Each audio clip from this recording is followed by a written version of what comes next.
regular council meeting for Tuesday, May 27, 2025 is called to order at 7:09 p.m. We're going to have a moment of silent meditation followed by the Pledge of Allegiance.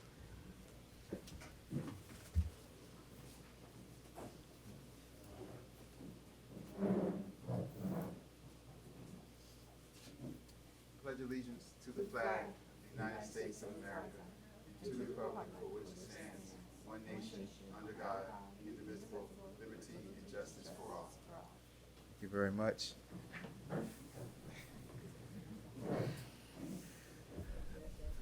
Clerk Jacoby's not here tonight. Luckily for us, filling in will be Manager Lou.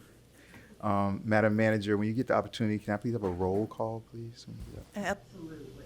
And please bear with me. I don't do this but maybe once or twice a year, so I don't remember every time. But I will do a roll call. Councilperson Winters. Present. Councilperson Anna Lightfoot Ward. Here. Councilperson Anders Urban. Present. Vice Mayor Darian Martin. Present. And Mayor Omar Nickerson. Here. Okay, you have a quorum, Mayor. Thank you very much. Appreciate it. For the record, we do have Manager Lou here. Clerk Jacoby is absent, and Attorney Yeller should be on his way. For the first good and welfare, anybody can come up and say your name and address. You can talk about anything you want on the agenda. There also will be time for you to talk at the agenda item, but we will stick to our 3 minutes from now on until that's changed. For the first good and welfare, not seeing or hearing any. Moving right along to consent agenda. We're going to move on consent agenda. Clerk Jacoby is not here and asked that we hold off on the minutes. So we're going to move on that. The next thing, let's do approval of the agenda. Do I have a motion to approve? So move. Moved by Councilperson Lightfoot Ward. Do I have a second? Second. Second by Vice Mayor Martin. All in favor say aye. Aye. Opposed say nay. Hearing none. We're going to move on to the reports, Madam Manager. Just want to do a quick report, you guys, while we're waiting for Attorney Geller. Thank you. As is every month, the village administration is quite busy. Just a legislative update. There's not much change from last month, which is a good thing because that means that the village's police department expansion appropriation request is still viable in the governor's office. Through Senate Bill 1206, we have appropriated funding of $350,000 to assist us with the expansion of the police station. Hopefully, it makes the final approval of the governor, and we will get those funds. It will be a match grant, so we would have to, provide the equivalent of that to have enough to make those changes. So we're still viable. We're not out of the game yet. I also want to let the community and the council know that our tot lot renovations are awaiting the building department's permitting approval. So those items have been ordered and things are ready to move, but we are in need of permitting and are just held up by cap government at this point. Our building official is reviewing some items that may require additional funds, but we hope that we can come to some kind of agreement and understanding, and we'll present that as soon as that is made final by the building department. But on a lighter note, the Nature Trail Park exercise equipment should be installed in the month of June. We're excited for that. The park also received 5 new trees. We planted 5 trees as our observation of Arbor Day in April, at the end of April, and so we are happy with that. Landscaping that we've installed, and we'll have exercise equipment for everyone in the month of June. We're excited because there will be 3 pieces of the equipment that are ADA accessible, so we're happy for that. Also, a point of good news is that the Horace Mann Middle School Safety Roundabout is finally approved by Miami-Dade County. We have a permit, Yay. thank goodness. It took me a year, but we got it, so I'm so happy. And so the residents on the west side will soon have its own roundabout and traffic calming on Northwest Second Avenue and Northwest 91st Street. It'll be in that intersection. And that was a project, I mean, it's been, that was from a Senate appropriation from the state of Florida several years ago, but it's taken us that long to go through designing and working with Miami Shores to do an interlocal agreement, because that divides our cities or our municipalities, and then also going through the permitting process with Miami-Dade County. So we're finally there. We have an RFP, or excuse me, an invitation to bid on the Demand Star, and we're seeking bids now, and we hope to leave that open for a month. Hopefully we'll get some good contractors' proposals, and we'll present something hopefully in July to the council for approval in terms of selection of the contractor that will build our school safety roundabout. And that project should take about 2 months, and we hope to have that completed if everything works well. And, you know, sometimes things happen, but if it all goes well, we'll have a beautiful safety roundabout before November. So we're hopeful. We'll keep you posted about that. Several other things happening. You may have seen some arborists out in the community. We have a tree inventory project going on. We were awarded some grant funding from the Florida Department of Agriculture and Consumer Services this year to conduct a tree survey. So we have some ladies out now doing the tree analysis and doing the survey. It's only for the right-of-way trees and the park. So it's not homeowner, you know, it's not your property, but it is the swale and all park properties. Everything that is considered right-of-way is being counted, and the type of tree it is, age of tree, there are different things that they're checking for, and there will be a report at the end of this project that we'll present here to the council and to the community, and we'll put on the village website when it's ready. Today we had our second community workshop to address our code amendments. That was well attended, and we will have a final meeting on Saturday, May 31st, 10 a.m. right here in the Village Hall, and we hope to see as many residents there as possible, because we really want to hear from our community. And I mean, there are a myriad of things. The village manager's report will be on the village website by the end of the week, because we still have this week to get through, and so there will be more things to inform you of. But if you ever have any questions, I'm always available via email and happy to help. Thank you. Thank you very much. Appreciate that. You guys see my report there. If you guys ever have any questions, just feel free to reach out to me. As always, the best way to get in touch with me is to call me or text me. That's the best way. I guess we'll hold off on the village attorney reports. Let's go to the last, good and welfare. If anybody has anything at all that they want to talk about, doesn't have to just be things on the agenda. Remember, for the agenda items, you also have a chance to speak during the agenda item. But if there's anything else just that anybody wants to talk about that's not on the agenda, you guys can feel free to come to this podium. Say your name, address for the record, and the floor is yours.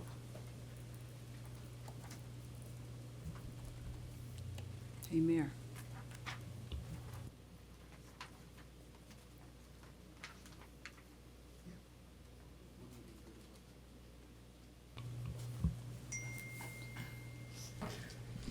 Hi, everyone. My name is Merlin Brooks. My address is 400 Northeast 90th Street, Miami, Florida 33138. I have a question more than anything else to ask. What are we doing about those big birds that's in the village? The biggest one stays on my house, and I'm afraid it's going to damage my roof. I was in the garden and I saw that thing jump up. I didn't know it could get that high, but it's on my roof every day. So I just need to know, what is our plans for them? For the peacocks, you mean? Yeah. We really don't have any current plans for the peacocks. We don't remove peacocks from the community. I don't know. Let me ponder on that, because we don't have a plan. We don't have relocation for peacocks and stuff like that here. So we don't have that type of plan. Animal control doesn't come out and relocate them or anything like that. Like, take them from one side of the neighborhood to the other side of the neighborhood or anything like that. So right now we don't have an answer for you, but we'll look into it and see what options that we could possibly have. I hope they don't damage my roof. That's all I know to say. Yeah, we don't Okay. want them to damage your roof. Okay, that's all I have to say. And Thank you. hi to everyone. Thank you, Ms. Brooks. Appreciate it. Anybody else good and welfare about anything at all? Yes, yes. You can come up.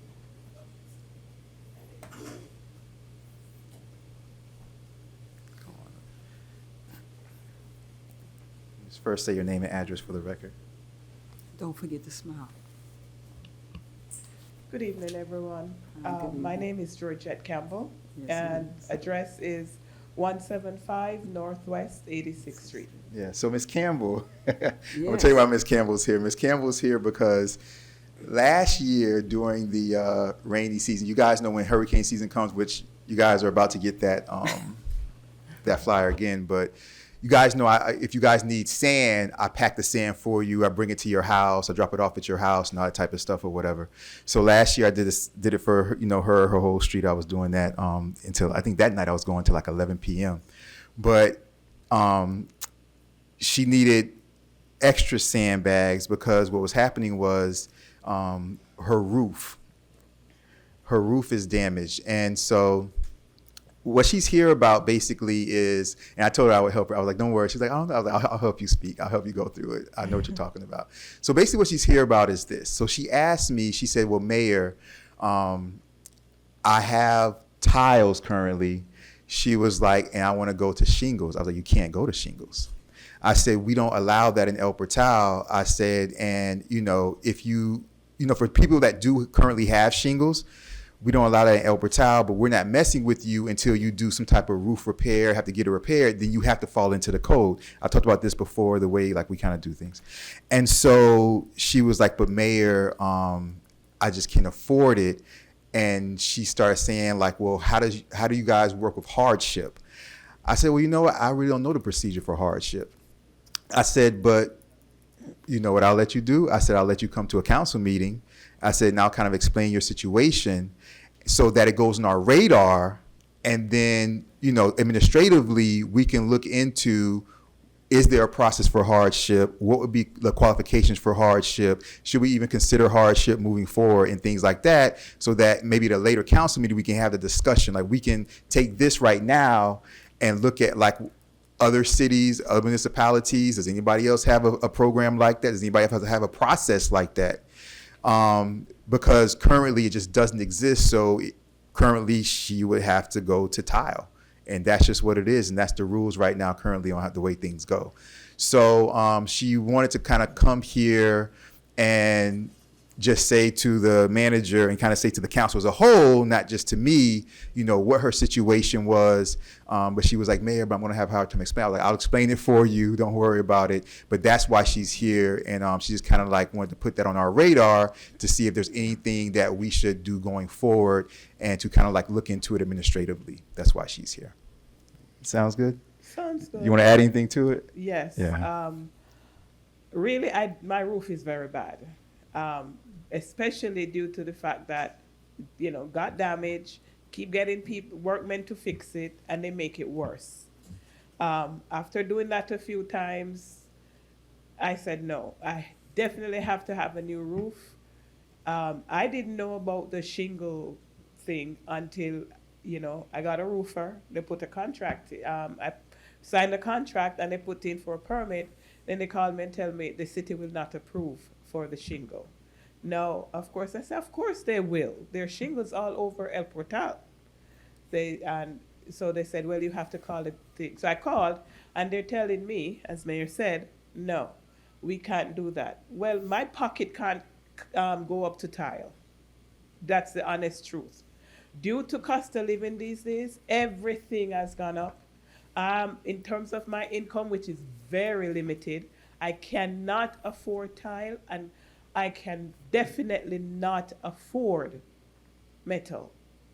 unless it's cheaper than shingle, which is the cheapest one. And I'll make it look pretty and everything. But as a resident who, due to health conditions, safety conditions, all sorts of stuff, I do need a new roof. But the roof I can afford is shingle. So I'm asking the council or whoever, I heard them talking today about a company that helps with code. Really and truly, that code probably need to be revisited, you know, because there are many different types of people living in El Portal. Some can go 3 stories, some can go 2 stories, some can only do 1. Some can afford metal, some can afford tile, some can afford shingle. So I really do think you should make provision for everyone and not just some people, because right now I do need a provision to be made for me to be able to get my roof fixed. And I'm thankful to God for this drought we're going through. I am. I love rain, but I'm grateful for this drought because I would be suffering. I would be suffering because I do need a new roof, and I'm hoping that you can be merciful unto me so that I can, and grant me the permit for the shingle so I can be able to face the hurricane season that's coming up. Thank you very much. I appreciate it. Like I said, we'll look into the process and how that process would take place, and it would still have to come before the council. You know, one thing we can't do as a council, we can't give special privileges, right? So even if we were even to consider any type of hardship process, we would have to first implement the hardship process. Does that make sense? We would have to first implement that through a vote, and then the process would exist in El Portal, and then that process would, you know, come before El Portal, and then we make the decision, should this individual have the process? But first we have to look through the process and see what the process is. So, all right, so I'll keep in touch with you. Okay? Mr. Mayor, can Yes. I? Go ahead, Madam Vice I also Mayor. want to really thank you for stepping up and kind of illuminating this, because this is something that I do hear when chatting with neighbors, but hasn't been formally brought forth in front of the council. And I do think that we need to contemplate people of varying, you know, financial means when we're talking about some of the things that we're putting in our code. And I think is some sort of process by which we can either assist those in the maintenance or in situations like your roof, the upgrading of certain elements of the property. I think that that's a worthwhile thing for us to spend our time and energy kind of building out. And I know that, you know, it will take some time and consideration as far as what that program looks like, but I think it's something that we should have and we should contemplate, because with what we're asking folks to do with this code renovation process that we're currently going through, I mean, this all costs money, and we need to make sure that in thinking about how we want the village to look, we're not overburdening any single resident. So thank you for illuminating that. And I think you have another comment?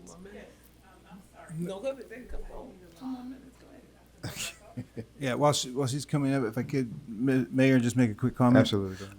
So I actually have would there not be the option to apply for a variance to replace the roof with a shingle roof, and then the reason for the variance be? I feel like that would be an ad hoc, case by case basis to deal with something like a hardship variance. So when she called me, I spoke to her about that. But because of her hardship, you know, a variance is like $1,000 just to do the variance, right? Before you even come get a you know, come up for the council, you could fail at the council level, but just to apply for the variance is $1,000. So her having the hardship, she didn't even have the money for, you know, the variance. Go ahead.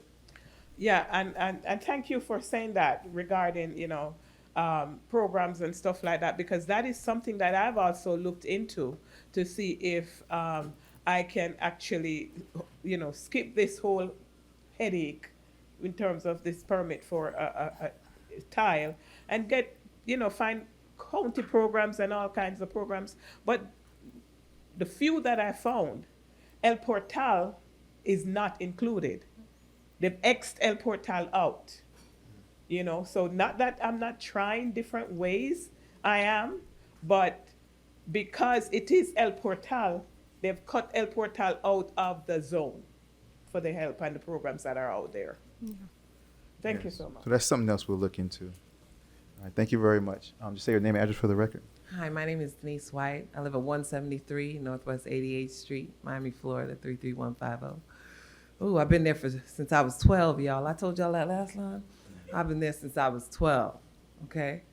And I do understand that there are some people who move into a vicinity and they want big changes, and I get that.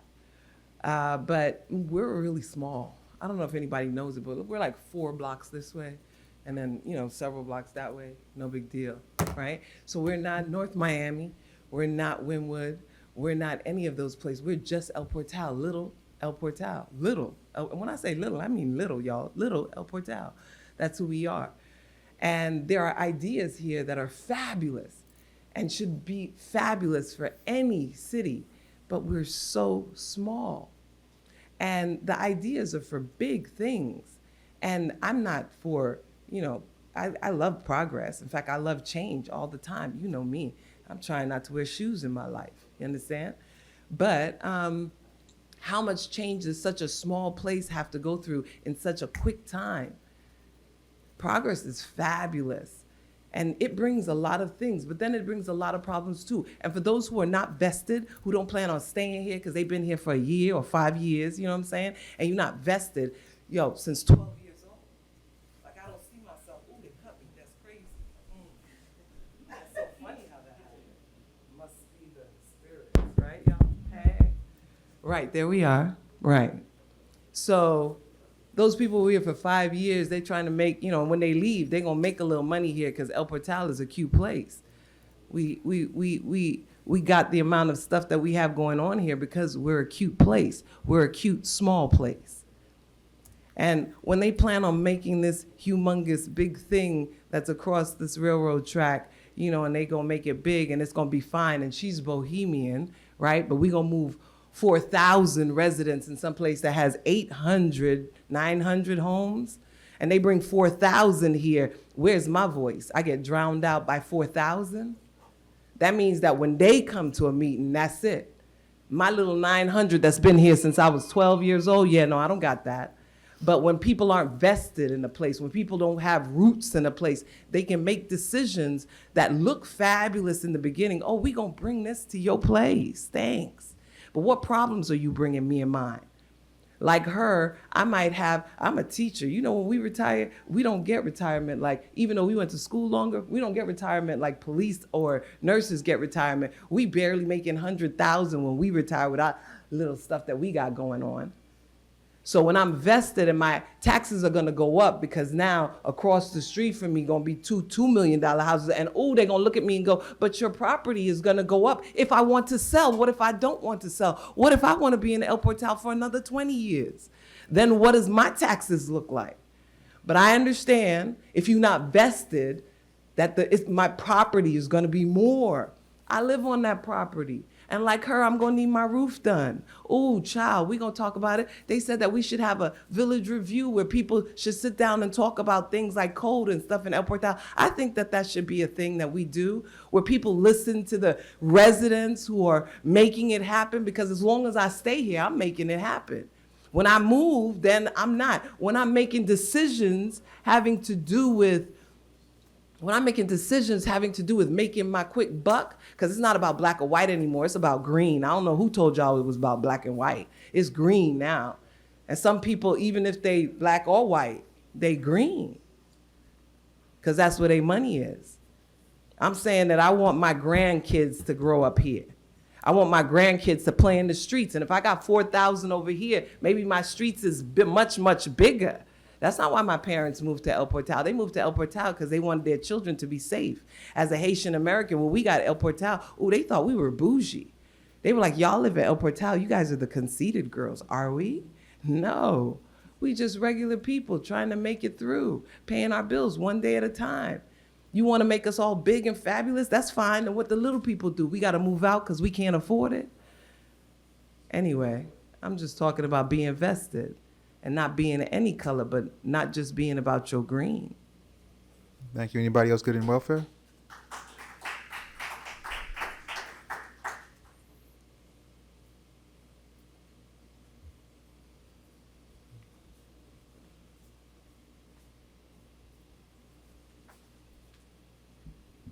Hello, Thomas Pulliam, 205 Northeast 86th Street. A couple items really quick. First of all, regarding Village Communications emails, still not receiving emails. Haven't for 6 months, haven't since January. Reached out to the clerk, to the mayor back in January. I know Martin brought up last meeting a month ago that her husband was not receiving either. Just wanted to let y'all know, I'm still not receiving. I signed up for it again 3 weeks ago. And it registered, the website says it registered my email address. However, I did not get notification of this email, of today's meeting via email. So that's still not working, at least for me and my household.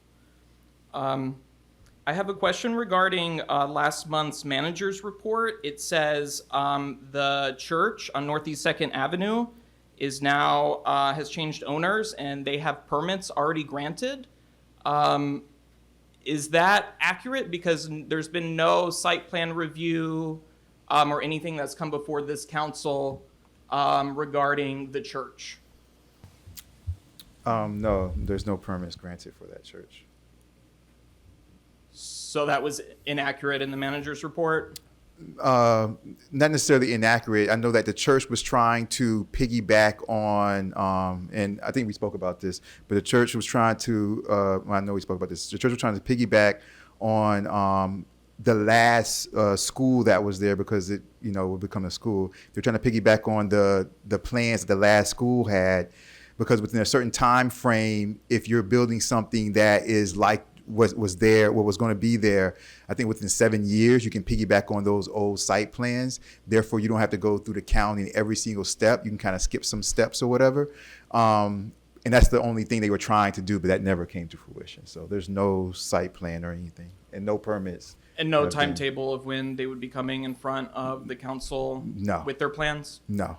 As soon as everything's ready, we'll go through the same process we always go through. They'll come through the planning and zoning meeting, Yeah. and then we'll go from there. So. Okay, yeah, that's what I would expect. That's why I was shocked to see in the manager's report, it said they already granted permits and we're gonna open this fall. Are they still looking to open this fall as soon as August 15th?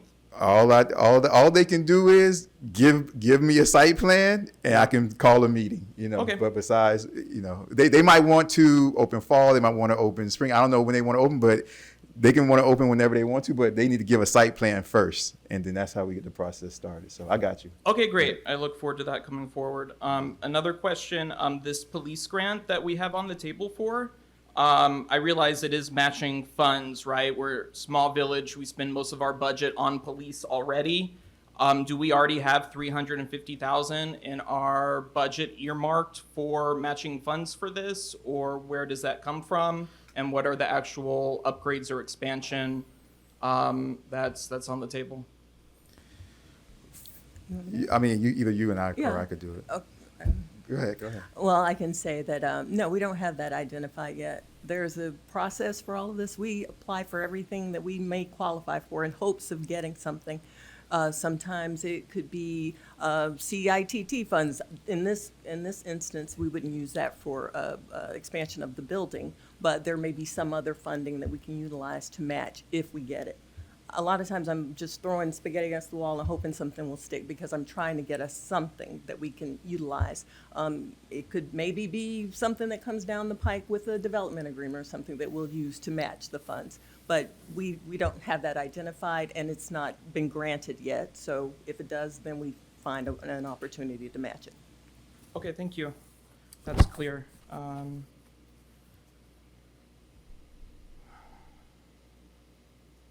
I also just wanted to bring up briefly, I'm again having a lot of issues with the building department. So as y'all remember, I came in front, multiple variance requests for a fence within my first front 15 setback. It was denied both times, so I went forward within my right to put it after the setback. I submitted as usual, because I've done a whole house renovation over the past 3 years too, so I'm very familiar with how to submit my documents to CAP government, working with the staff that we have, etc. I gave them everything. They stamped and approved my document that shows I'm gonna have a coral fence, where it's gonna be located, where my wood fence is gonna be as well. It's stamped approved. And for the past 3 weeks, I've been, well, first of all, I was given a citation from code enforcement saying I didn't have a building permit. So apparently, building department instructed our code enforcement about that, which is inaccurate. I told Fitzgerald, here's my permit number. He looked it up. He rescinded the fine. I was being charged notice of civil infraction $300 a day, and they didn't even bother to look up to verify that I do have a permit on file. Now the issue is building department is saying that zoning approved the coral fence, but building did not, which makes no sense because it's entered through the CAP government portal, which is our building inspector people. Cordino Group has nothing to do with CAP government, although they work within that same portal to do their review as well, which they did in my case. But anyway, building department, even though they stamped my documents, it's clearly shown there, my coral fence, everything, they're saying that they didn't know that it was a coral fence, that I never reported that it would be a coral fence, and that they're requiring all these additional things now. Wanted to bring that to the council's attention. I've previously had several issues with Pedro, who's the building inspector person.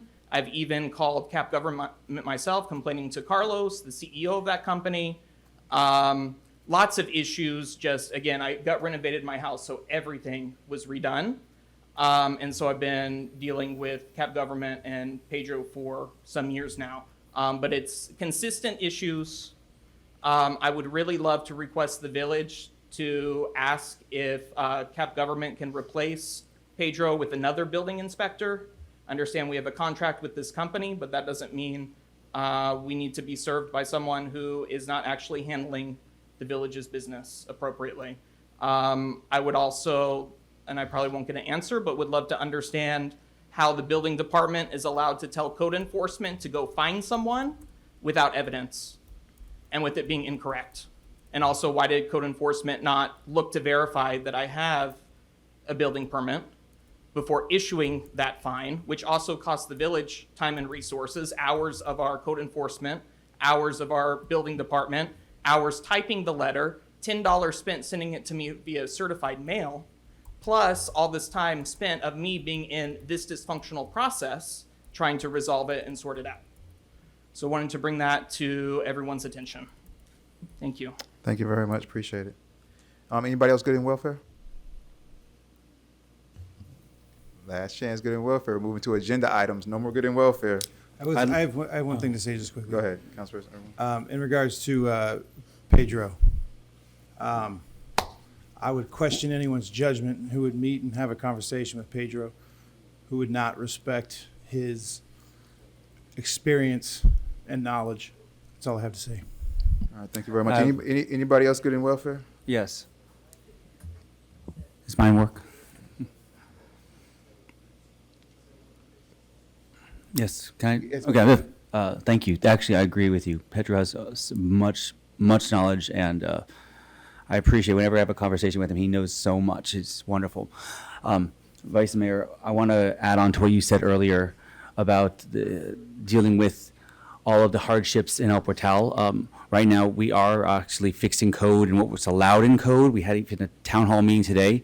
I think we should change some of the roofing guidelines because actually they're creating new materials now for roofs that are not even allowed in our code. You know, Tesla makes a roof, you can actually turn the entire roof into a giant solar panel, but it looks like tile. Now they're recycling tires and turning recycled tires to look like slate roofs. They're beautiful and they last forever. And basically these rubber tire roofs, which look like slate, which is very beautiful, are as cheap as shingle. And they're going to last longer than shingle. So these are things maybe we should think about adding to our code to adjust some of these the roofs that we allow to allow the new types of roofs that are coming out, because we're only going to get more advanced as technology continues to advance. Thank you. Thank you very much. Well said. Anybody else good in welfare? Going once, going Just twice. Final comment. Go ahead. Whatever the solution, I do believe we should do whatever we have the ability to do to expedite a solution specifically for the lady who came up and spoke about the roof especially as we're on the eve of hurricane season, and any structural integrity specifically of the roof is first and foremost to the survival of a property in the event of a storm. So, so personally I'm curious. I believe I would be willing to put up my what do you call it, discretionary funds to cover expenses in this case to apply for a variance, for example. Like if there is something that we can do to at least get this in front of the council so we can at least find a solution for them so they can be in good shape, specifically as we really are approaching hurricane season. It is here. It's already here. So those are my thoughts. Thank you very much. Appreciate that, Councilperson Urban. Anybody else good in welfare? Mayor, Yes. just a comment as to what the councilman said. If the application fee itself is preventing people from seeking a hardship waiver, then one solution to that, if you have a hardship waiver, the idea is that you're making it available for people who have a real hardship.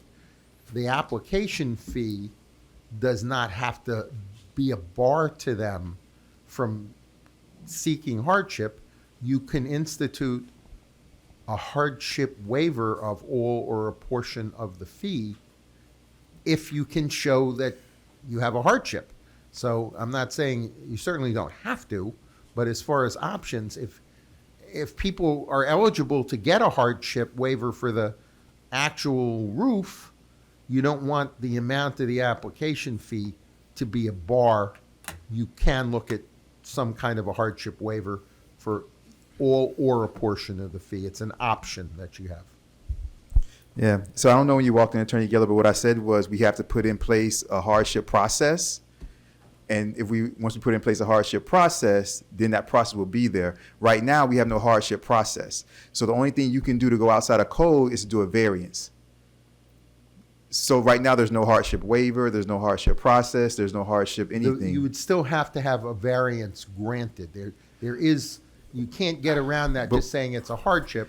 It would still be an application for a variance, but hardship is a grounds that would allow you to grant the variance. But what I'm saying is, so that would be the hardship process. Yes, sir. Right? Yeah. So, I'm not disagreeing with what you said. Okay. Oh, okay, I'm just okay. adding, one component of it could be addressing the application fee as a hardship. It's not in any way disagreeing. Your comment that you need a hardship process is of course correct. yeah. I'm just adding one possible Detail. component Yeah. to it. So all that will be like going through once we get the hardship process. And I mean, that's just logic, right? Because if she can't pay, or if an individual or if a resident can't pay for the variance, then why would we implement a hardship process and then make them pay for variance if they win a hardship through the hardship process? But like I said, we first need a hardship process.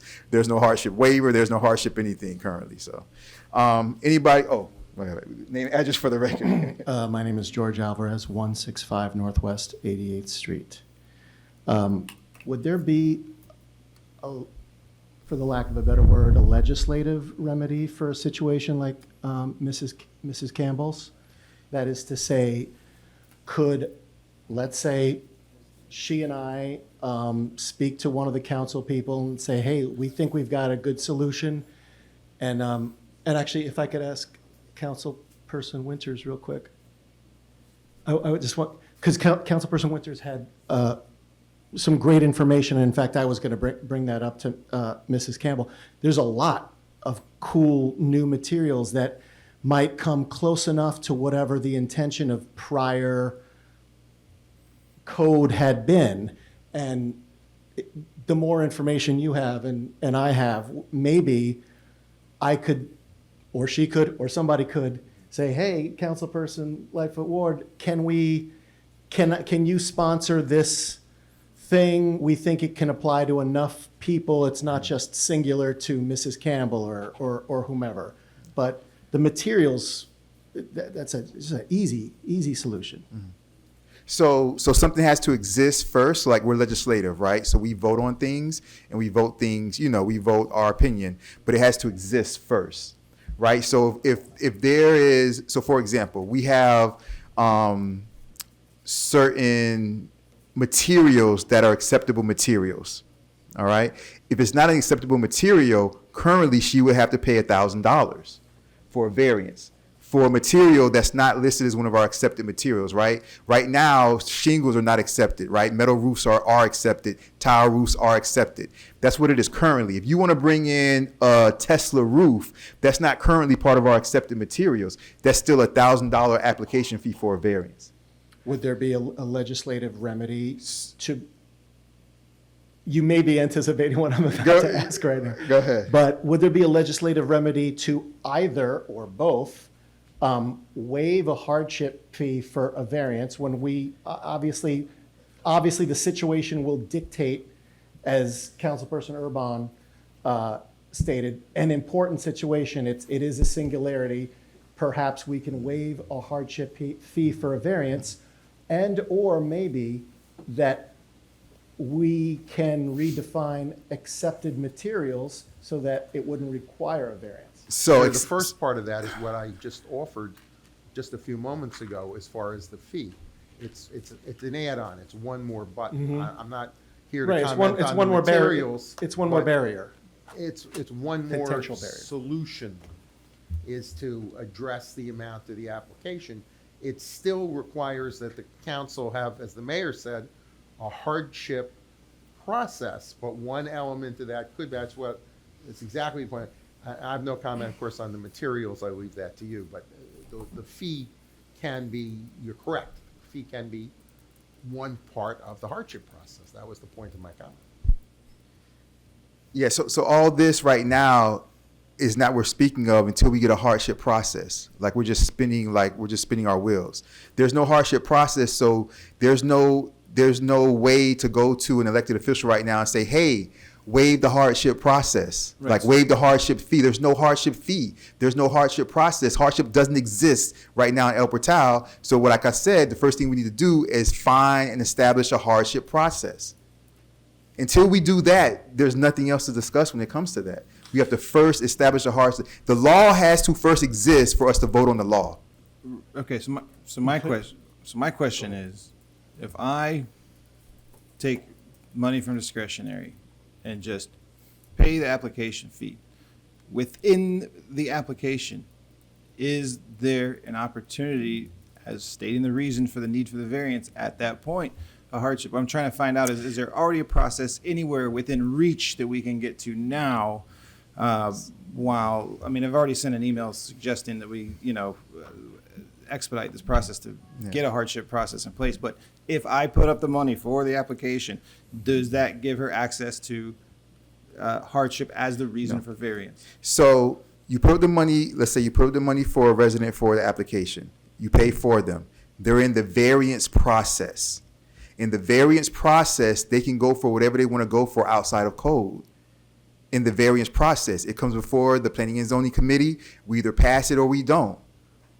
But that's the variance process. So then we're in the variance process. There still would be no hardship process because the hardship process has yet to exist. Well, that's what I'm Mr. Mayor. Well, that's what I'm asking. The unique need presented in any variance application. Here's the unique need why I need this, even though the code prohibits it. Right? Mm-hmm. Is that not a valid argument? I mean, perhaps Cordino could answer the question, but is that not a valid argument to use within a variance? I'm sure there's been other instances of materials and cost of materials being at issue regarding use of this or that. Is that? I want to find out if there's something within reach. We don't have a defined hardship process or a village-based standard, but according to law, there is some case law that talks about in the granting of a variance. One of the grounds by law that can justify a variance is to find that the existing code standard works a hardship on someone, and so that can be a ground. It would obviously be better to define a hardship process that addresses the fee issue as well. Fully as agree. part of a comprehensive approach to it. And if your concern is that, I'm certainly happy to meet with you prior to the next council meeting and talk about that issue, as I've had the opportunity to talk some about it with the mayor. Anyone who's concerned about it, the best thing is if you have a process specifically put in place to address hardships. And frequently, an instance like this will basically trigger a series of events where it creates that process. But in the meantime, we have a resident who is at risk of life and property if we don't find a solution. Like, I remember when Irma hit the Keys, I had to go down and secure a property in Islamorada, and afterwards it came in the lower Keys as a Category 4. Here in Miami, we experienced it as a strong 1. In the upper Keys, it was really already like a 2. But there was one property, a Holiday Inn, that should not have been totaled. It was a total loss because their roof was under construction when the storm hit. So the wind got access to the structure. The building was a total loss where it did not have to be. If it had its roof intact, it would have lost, some material and gotten a couple dents, but it would have been just fine. For the fact that it had a roof under construction, I'm sure, anyway, a large enough business like that should have been advised not to be doing such construction during hurricane season, but you are often not left with as many choices Councilman, as you like. So I'll be happy to get with you off the dais and we can talk about it. I've had these conversations with the mayor. If any other member of the council wants to discuss it, just remember, please don't discuss it with each other, and neither myself nor the manager nor the clerk can be a conduit between you. That's called the Sunshine Law. But we can certainly, your charter officers can talk to any of you that have the concern, as long as we're not carrying messages back and forth.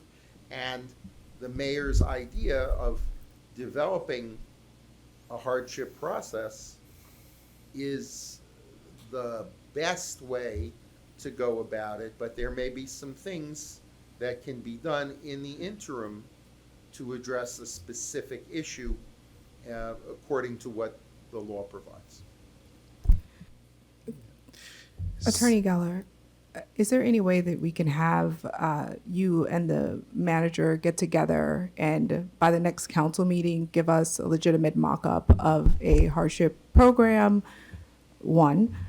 Number 2, what timelines would be involved if we would just decide to waive the fee, the variance fee, with certain criteria? I'd let you and the manager decide if it's income trigger, what that may be. Could you give us a mock-up of that by the next meeting?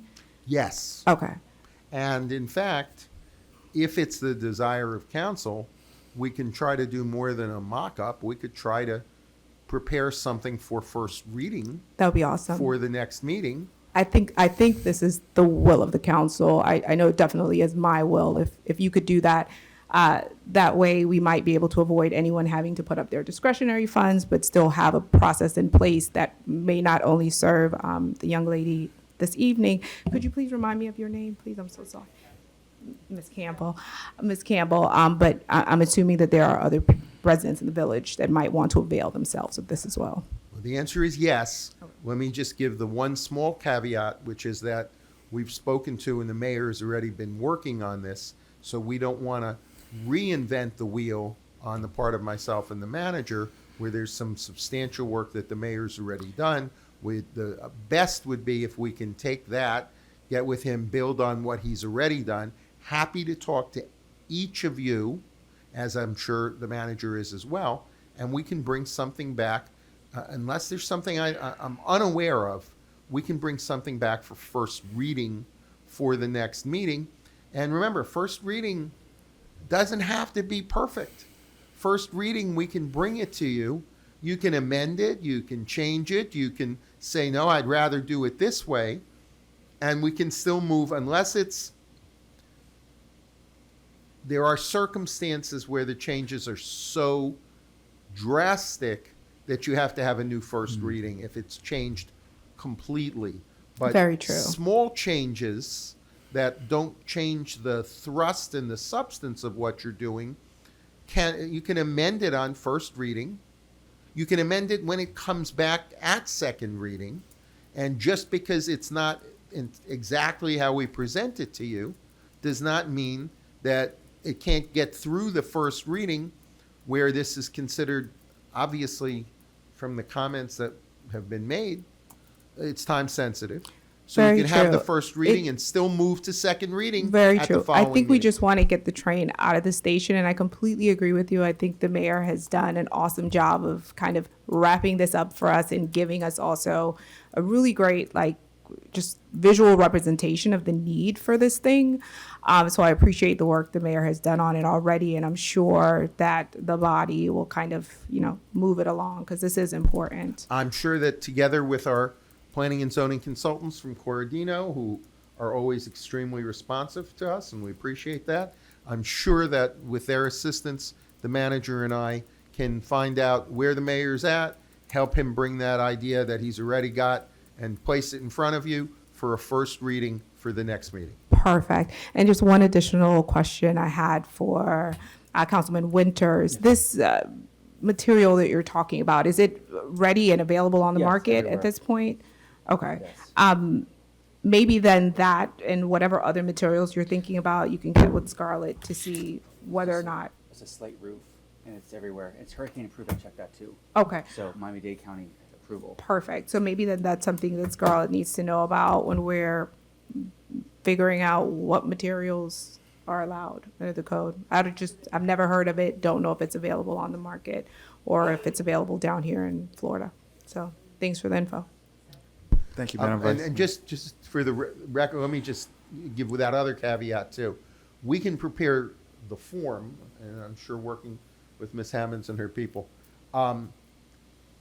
Speaking at least for myself, I don't have the technical expertise to do what this gentleman has talked about in terms of the materials. That was also raised by Councilman Winter. So anything that any of you want to see in terms of not just process, as the mayor's already discussed, we could use any information or insight you have as to materials, because that frankly, I don't want to speak for Ms. Hammonds, but I don't think it's necessarily her expertise, and I know it's definitely not not mine. I know it's not mine. So, if you do want to see additional materials approved, not particularly, that's not really necessarily hardship.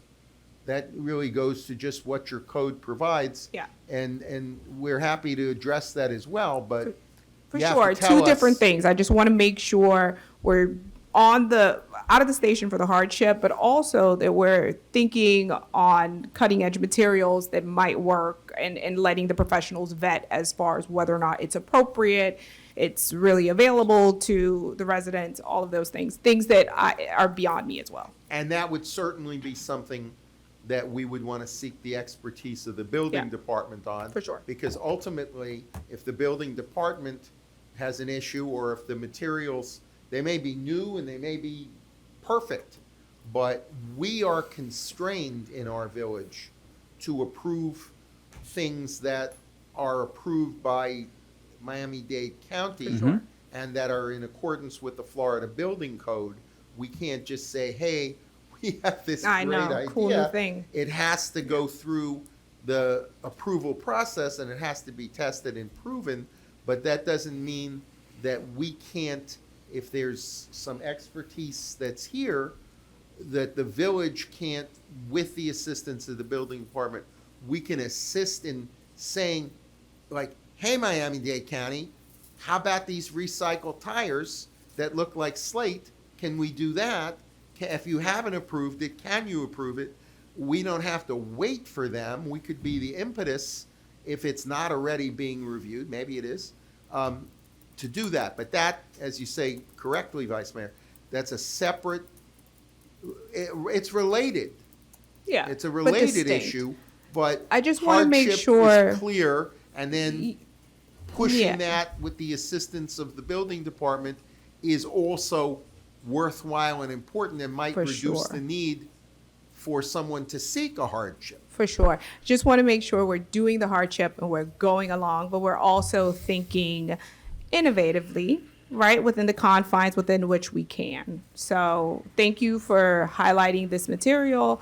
I'm sure the folks that know about roofs will look at it and let us know whether it's appropriate, but it's something to at least take a look at. May I jump in? That was great. I loved Sure. it. So I did look it up while we were talking here. The rubber roofs got a notice of acceptance for hurricane code. It's number FL17703-R2. It's allowed in Miami-Dade County. So if it's possible, Mr. Mayor, I would like to ask that next planning and zoning, if it's possible, to formally consider amending the current roofing code and allow synthetic slate roofs, particularly those made from the recycled tires, which have a 50-year lifespan, only cost $4 per square foot, and have Miami-Dade code possibly be voted on in first reading before, obviously, we have to do everything else, but is that a possibility? Yeah, it's a possibility. Okay. We also want our building official or someone else to take a look at it, look at just look at the information, vet it through their brain and what the appropriateness is for El Portal, and give us a report on that.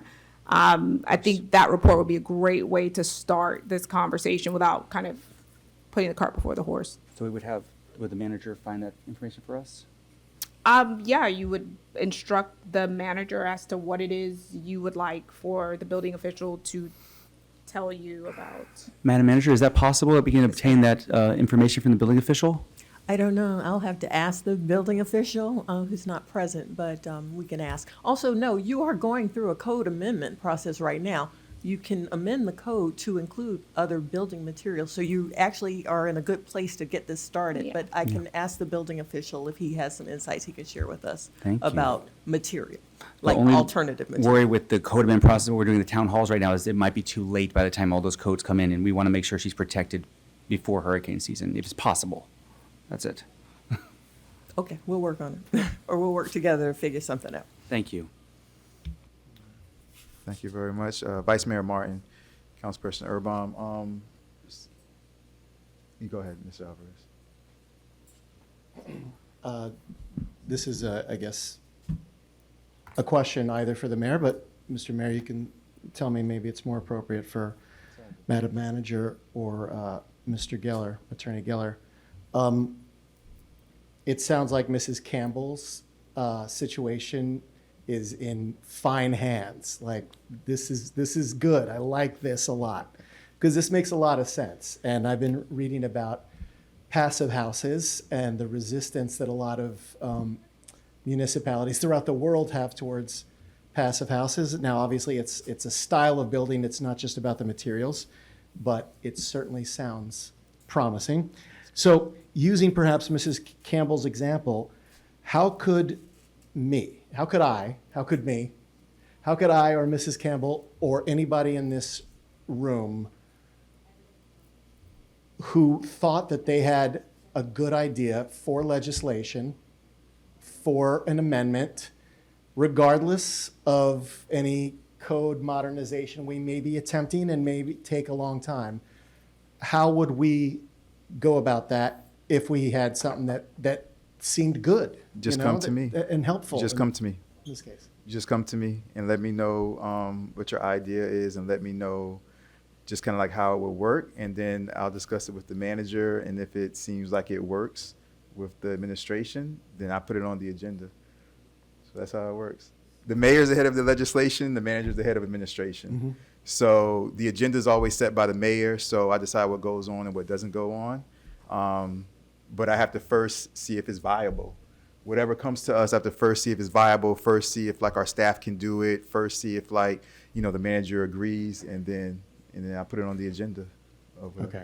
And can certain things be, foot on the gas, as Vice Mayor Martin I mean, suggested? it's the process. So depending on what it is, some things have to go through committee, some things don't have to go through committees. If it's a resolution, if it's an ordinance, ordinances are 2 council readings, resolutions one council reading. Does it have to go through committee or not? So it just depends on what the subject is, what the item All right. is. Thank But you. just come to me, my brother. I got you. All right. Anybody else last, good and welfare? Then we're going to the agenda items. Well, not last, I'm not saying you have to be the last person. I'm not, if there's two more people that want to stand up, you guys are welcome. But going once, good and welfare. Going twice, good and welfare. Good and welfare is over. Okay, now we're only on agenda items, and then from there, we'll adjourn the meeting after the agenda items. Attorney Geller, do we have a report for you, or are we good? We're good? Okay, so we're going on to the agenda items. The first agenda item is, what's my first G1. agenda item? G1. Well, there is a consent agenda. I'm sorry. No, we already did that. We're good.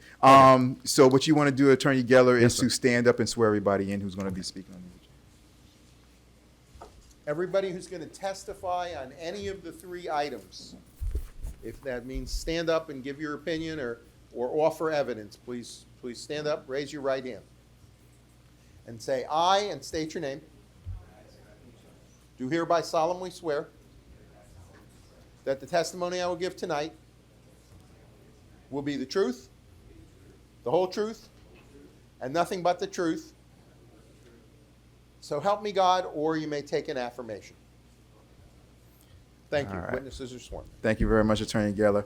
All I'll right, so read. this is Resolution G1. Attorney Yes. Geller, if you want to read that into the record for us, please. Yes, sir. Resolution G1. A resolution to the Village Council of El Portal, Florida, granting site plan approval for new construction of a 2-story residence at 176 Northwest 88th Street in Zone 3, suburban residence in the Village of El Portal, an application by 88th Street Homes LLC, providing for findings, providing for conditions, providing for appeal, providing for an effective date. Thank you very much. Appreciate that, Attorney Geller. Ms. Hammonds, can you please come to this podium right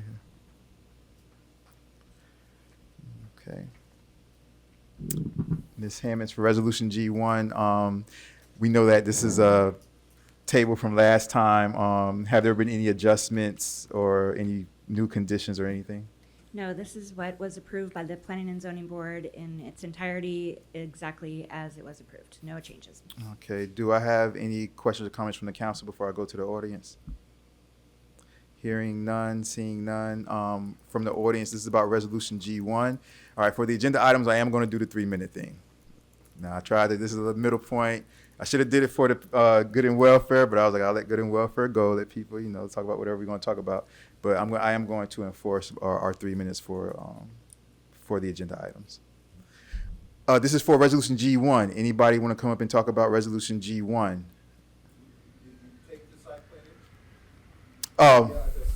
Yes, take the staff report. We accept the staff report into the record. Go ahead. Yep. Just say your name and address for the record.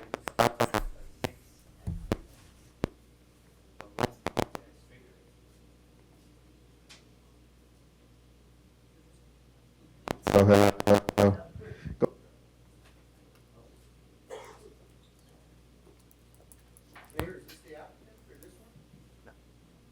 Oh, no. Hello. Yeah.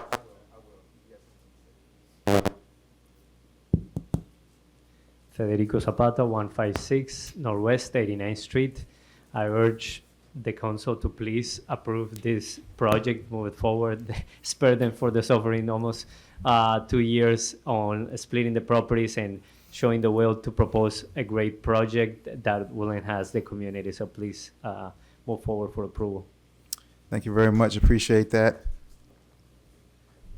Anybody else? Anybody else for Resolution G1?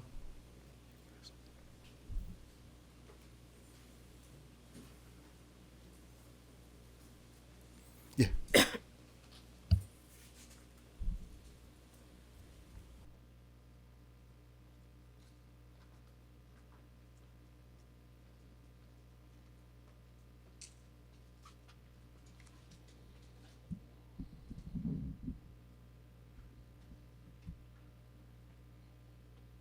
I'm George Alvarez, 165 Northwest 88th Street.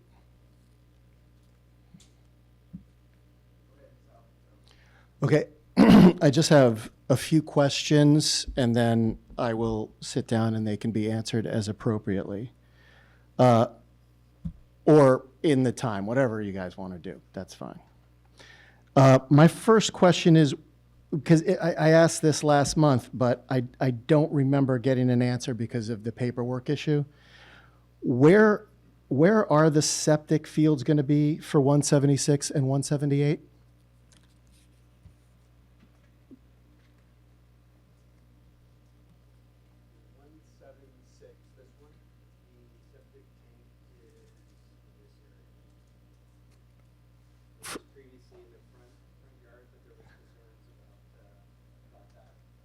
Okay, so,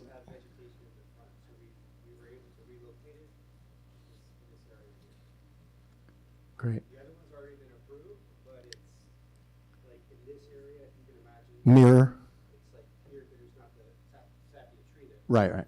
Okay. So they have addresses now, 176 and 178? Is that official, so we don't have to do the A and B thing anymore? Okay. So this works. Who does that? Is that Miami-Dade who does that? Oh, it's the county, okay. So they do have addresses. Question, are you willing to provide and/or post the phone number of your project manager or supervisor should the neighbors have any complaints or concerns?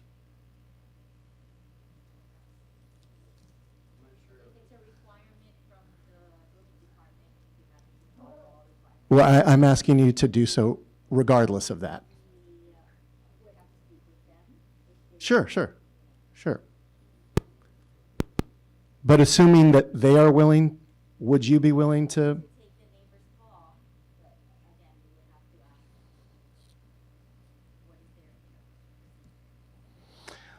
Will you be willing to meet with any of us neighbors regarding some minor changes, some thoughts that we've had? This is, strictly speaking at this point, cosmetic or landscape, and it's with the goal of differentiating the two properties via flora, if no other way. So that, I realize that's three questions, but that's one question. So you can. A thought? A goodwill gesture for the kids on the block? Okay.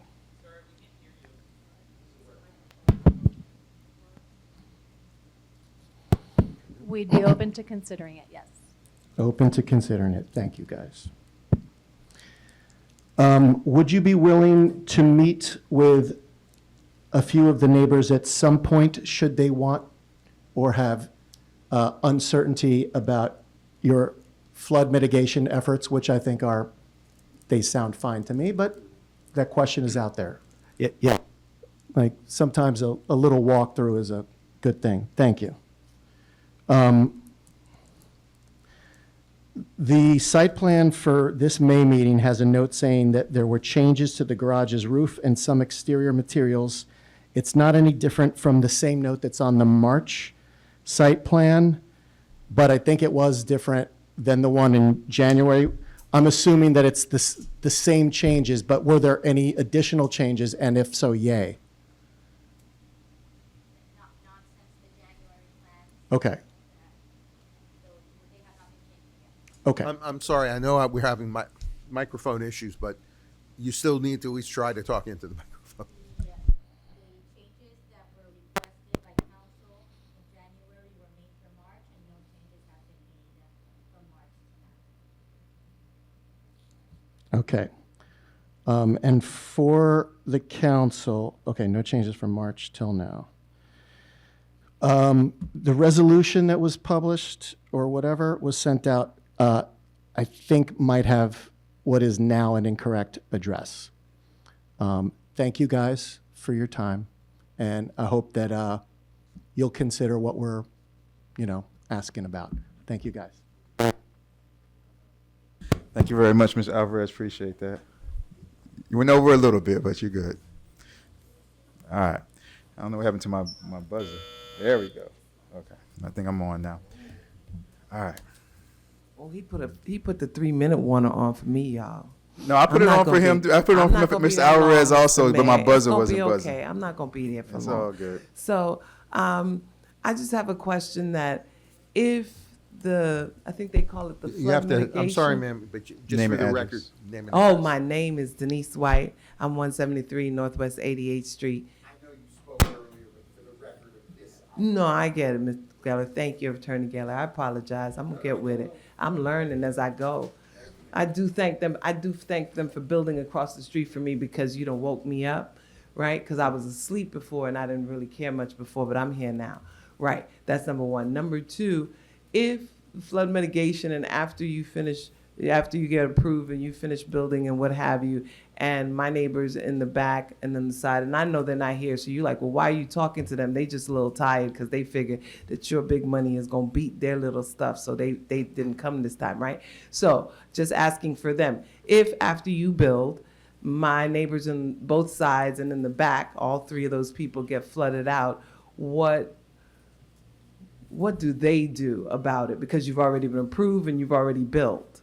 So if they flood, because sometimes Ms. Campbell, she talks about flooding sometimes because people have built around her. And now, she's got a sandbag. She's got to ask Mr. Mayor for sandbags. And that happened after. And I'm sure Ms. Campbell, their stuff got approved too by the council. And then you ended up having to deal with the repercussions of it. So if my neighbors on either side or to the back get flooded because the house does not come up off the floor and it's sunk down into concrete, what repercussions do they have at that moment in time? Will you guys come in and fix that or or are they just scarred because we've approved it already? That's my question. All right. So as far as what was approved before, there's things that we don't have. So we don't have to approve everything. Okay. So there's certain things where if they can do it by right, they can do it by right. For example, Mr. Pulliam gave a great example. When he was trying to get his 4-foot wall at a certain space at a certain level of his setback, I voted for it, but it failed.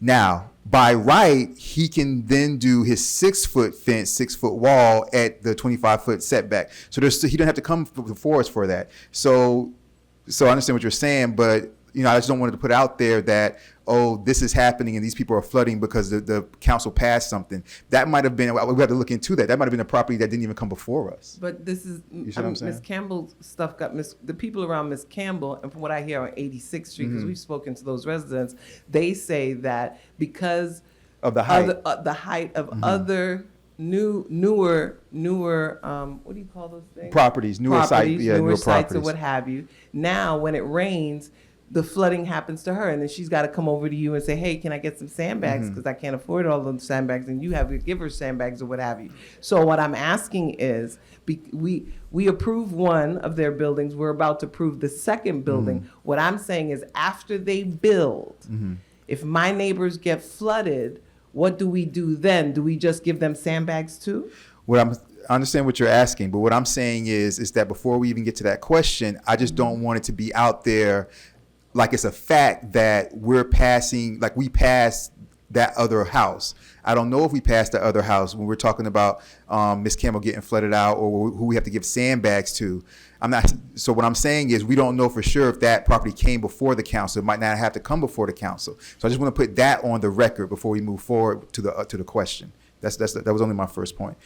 My point is that, and they can correct me because they know more about this because they're doing it, but my point is that I know that when new site plans go through for brand new developments, they have to go through, and I think we discussed this even through the last meeting, the floodplain through the county, the drain field, the drainage, and they have to go through all that through the county. I understand that, but even with that, residents who are there for a longer period of time, if because there's new buildings, nobody's taking into consideration the residents who have been there and aren't moving right now, or aren't building up there, or aren't doing anything new to their property. When the council approves and or passes, I'm asking a question. What do my neighbors do afterwards? That's what I'm asking.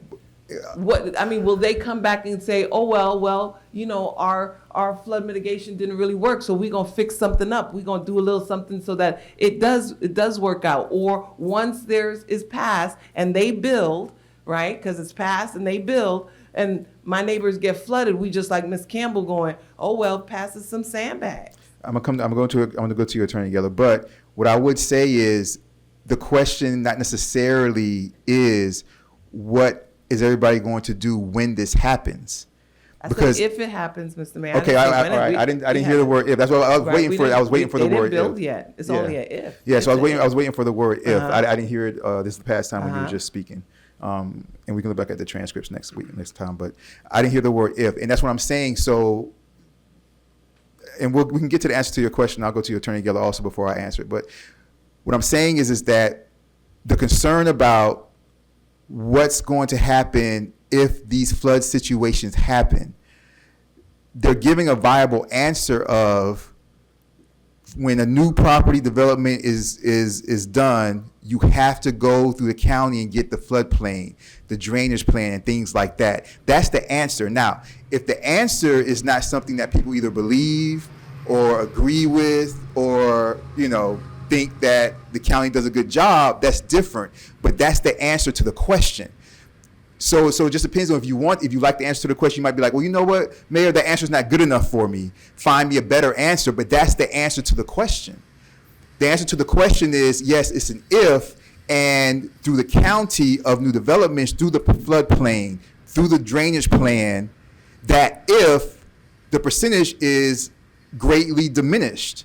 That's the answer to the question. Now, if you don't like the answer to the question, then we can discuss that further and move on to a second different thing, like maybe a better answer or a different answer or something that's more acceptable. But that is the answer to that question, that original question. The whole holdup, I mean, as far as residents are concerned, the holdup to the thing where they're concerns about, hey, if the developer builds like this, this will affect my property in the future. That was a lot of the concern of the residents as I walked around and I spoke to my fellow residents. That was their concern.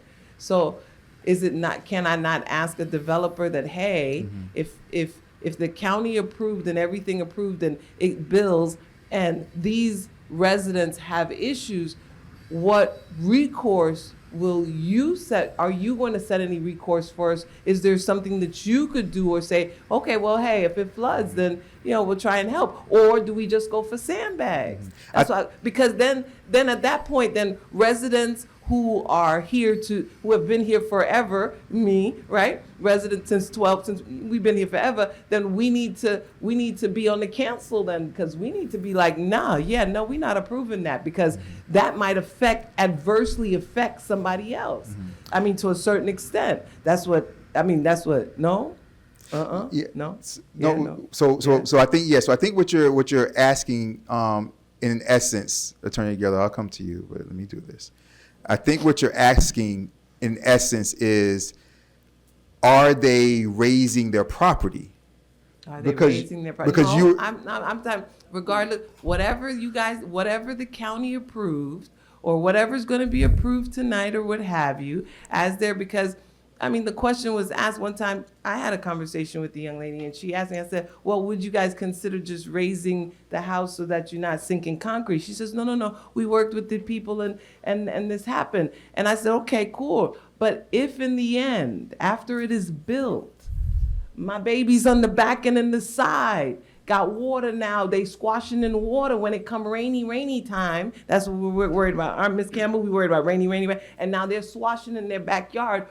Who gonna help them, or should we just go get sandbags? That's all I want to know. Sandbags. If the answer is go get sandbags, then tell me, Miss White, you just gonna have to go get some sandbags, because we can't stop progress.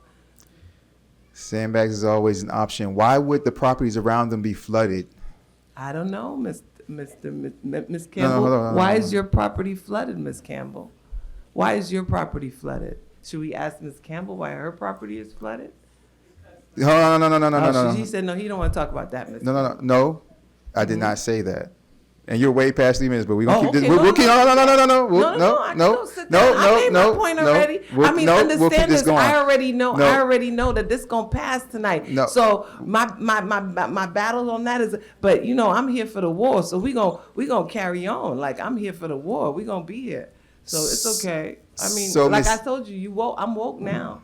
Hey, y'all want to give me some more sleeping? I could go back to sleeping. I'm woke now.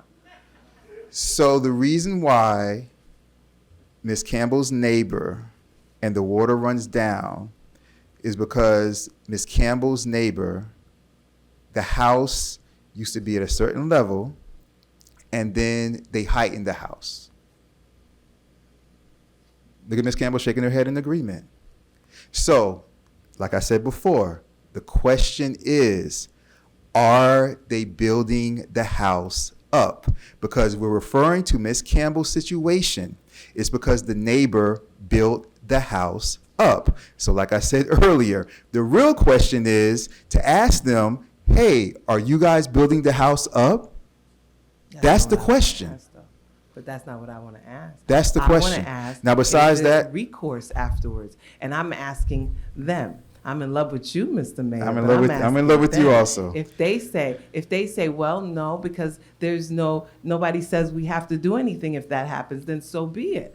That's fine. But the real question is just across. And really, we was just having the discussion so Ms. White could make her point. That's all, ain't we, baby? Because your stuff gonna get passed today, isn't it? Right. Okay. So you guys have anything So- afterwards that so you're gonna do? Attorney Geller is going to come in Sorry, before he go jumps ahead, out of his seat. Attorney Geller. Ma'am, Yes, beautiful. That's a gorgeous that's title. not the real question. What's I'll the tell real you what the real What's the question is. question, babe?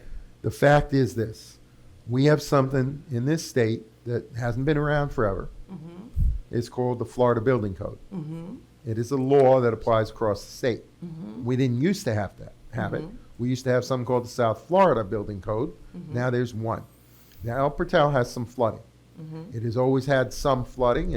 I've been here a long time, and I've heard about flooding for years. Mm-hmm. Some of it has happened in the past. And I am not here to tell you that what government says it's going to do always works, because sometimes it does not. Does that? I get that. Mm-hmm. However, what the law provides, Mm-hmm. Mayor talked about, you have to go to Dade County about the floodplain and the drainage. Mm-hmm. The Florida Building Code governs what everybody has to build and across the state, and it applies here. Mm-hmm. Our building department, when they get site plan approval, they then must get building permits. Mm-hmm. The building permits have to be issued by the building department for various disciplines to make sure that they're building in accordance with the Florida Building Code. And one of the requirements, now I'm not saying it never happened in the past, because we hadn't had this law forever. Mm-hmm. And stuff was done here and it probably had consequences. I can't tell you otherwise. Mm-hmm. Like I said, I can't tell you that the law will be complied with and effective. That doesn't always happen, but I can tell you what the law is. And the law is to get a building permit now, you must prove yes, there's this county component, floodplain, that's true, but you must prove that you will retain water on your property and it will not flood your neighbor. And if you can't otherwise demonstrate it, you have to build like a little couple of inches or whatever high retaining wall to hold your water on your property because you cannot get your building permit or pass inspection or get a certificate of occupancy if you cannot demonstrate that. Now, I understand that saying that's on the books doesn't always constitute a guarantee ain't going to happen. I understand that. That's the real world. But if someone violates the law, if they propose a solution that gets approved, but it doesn't do the job, and there's flooding anyway, they have violated the terms of their permit. They have violated the Florida Building Code, and they're also in violation of our code. They can be cited, Okay. and the county and the city each can enforce that provision and tell them, They not got- ask them, Tell them. tell them you are allowing water from your property to flood your neighbor. Now, a block up, that may still be happening because that was done 20 years ago. But now, with the new law, it's not quite that new. It was after some of those hurricanes, but it's been a few years. But now it says you must, if you pardon the expression, hold your water. That's right. And if you don't, there are Repercussions. legal consequences. And, in my opinion at least, the neighbor could also, if they chose and said, hey, you guys ain't doing anything, they could go to court themselves and say, you are flooding my property, you are violating My space. the law as to my property, but ideally, no one has to go out and get their own lawyer. This is something that the law requires. The inspectors should catch it when they're doing the permit. They should have some kind of test. They should see engineering calculations. They should make sure it will not happen. And if it happens anyway, which again, I understand, there are consequences both from the county saying, hey, you didn't do what you promised, and the city saying this was a requirement of law, you failed to comply, fix it. Okay. I hope that's a No, clear no. answer. No. Fabulous answer. Thank you very Thank you. much. Anybody else for this property?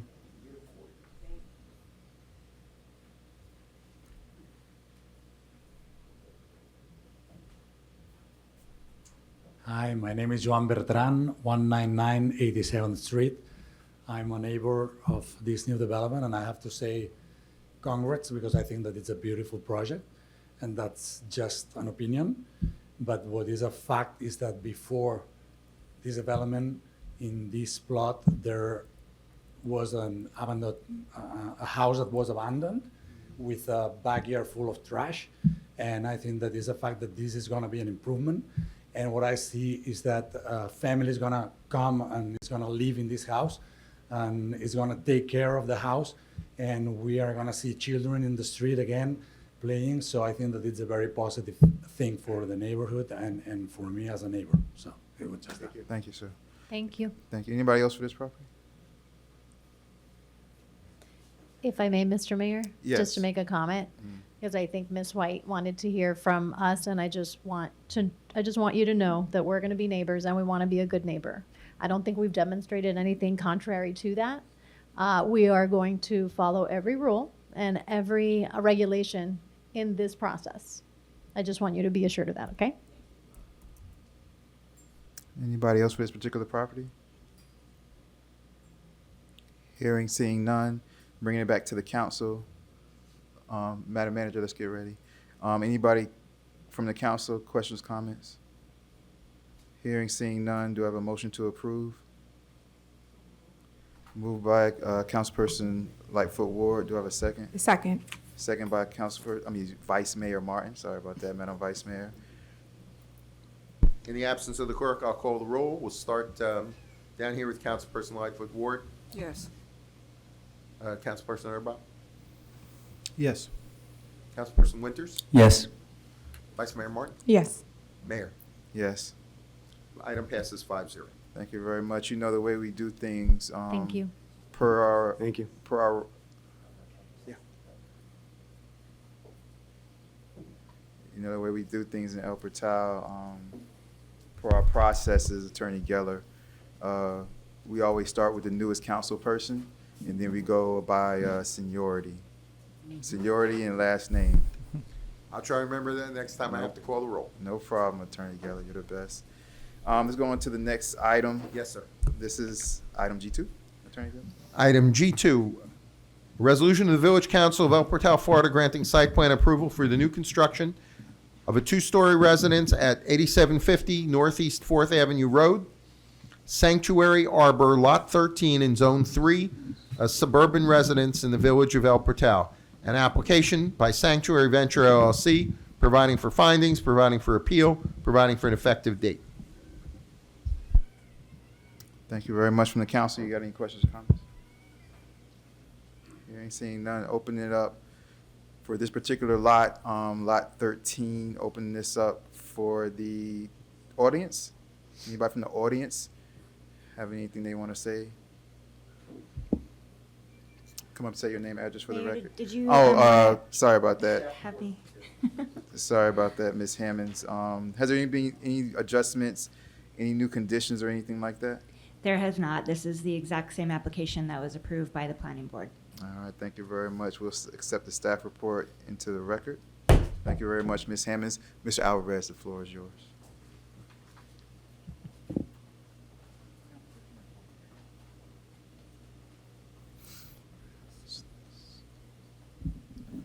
George Alvarez, 165 Northwest 88th Street. I spoke to Federico earlier before. There was, it was spoken about at the last meeting, and I'm forgetting some of the details, but was there not an open letter from Durham regarding moving trees, cutting trees? I wanted to know the status of whether or not there was a cease and desist letter.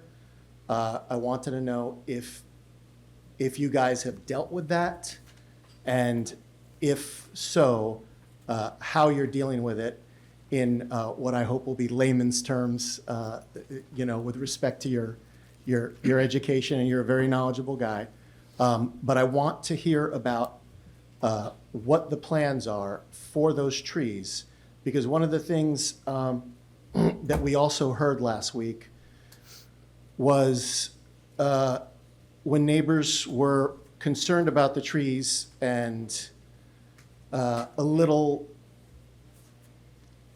cynical, perhaps, about the success rate, and basically believing that it's just going to be trees that are gone forever, chopped down forever. And we were told that there was no other site plan, that there was no other possibility, that if it came down, and maybe I misunderstood, but I made some notes about it, that if it came down to it, if it was the trees or a house of the size and design that you and your partners have offered, that there was no option for you guys to consider a smaller house, that there was no option for you guys to consider a smaller house with a different plan, perhaps with the same number of bedrooms. To me, that seemed anywhere between confusing and disingenuous. So I hope that with great respect, you will address that issue, because it does seem to me that there is another option if the trees cannot be saved and we cannot retain lot by lot this canopy that we all love and occasionally worry about. So I appreciate your time, Federico, and thank you, Council, Mr. Mayor. Thank you, Mr. Thank you very Alvarez. much, Mr. Alvarez. Appreciate it. The council has records. Term 3 relocation permit has been approved. And just to clarify your concern, the tree canopy will be conserved, and we are going to be planting additional trees to enhance that canopy. And if I can add, Mr. Alvarez, also my understanding, won't claim expertise on the Dade County tree ordinance, but it is my understanding from my previous experience with it that when you say you're going to mitigate by moving a tree, if that tree doesn't make it, you can't just go, oh, well, I tried, didn't make it. That would invite people to do things like not watering them properly, etc. My understanding of that law is that you can say, I'll move the tree, and if by some chance it fails, you then have the duty to replace the tree that was failed. Not necessarily the exact same species and the exact same size. Maybe it's two of them or something. And again, I don't claim a special expertise, but you can't just walk away from it and say, well, I tried to save it, too bad. You have to go ahead and still mitigate as if you had taken down the tree to begin with. You have to provide satisfactory mitigation that meets the county's arborist standards and present sufficient evidence. You cannot just say, oops, sorry, too bad.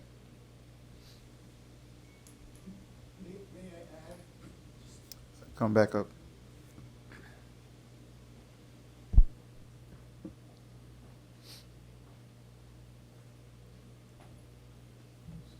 George Alvarez, 165 Northwest 88th Street. What is the enforcement mechanism? Because I can think of a property that has recently been knocked down. I think it's on 90th Street Northeast somewhere, where two oak trees that used to be there, of course, you know, I have to fairly admit that I didn't spend my life thinking and dreaming about these two oak trees, but I do notice that they're gone. And yeah, what's the enforcement mechanism? How does the village or the county ensure that? That would be the Mr. Alba- county, and the county has inspectors. You can call in complaints to the county. I don't know if Ms. Hammonds knows more about the tree ordinance than me. Okay, but you know, the only thing that's changed in that environment, they don't allow anymore in this in the state. You can't call it in anonymously as you used to be able to, but you can contact, and I'm sure the village can get the phone number for you. If, I mean, the two oak trees you're talking about, whether they were mitigated somewhere else, I don't know, that maybe you didn't see, or maybe it's a violation. You could, you know, call and say, hey, something happened. They have people, that's their job. Now, again, Mr. Alvarez, I understand we all live in the real world, and we're living in a time when there are terrible draconian cuts to government services that are not well thought out in any way, and it has an impact on all of the things that government is supposed to do to try to protect people.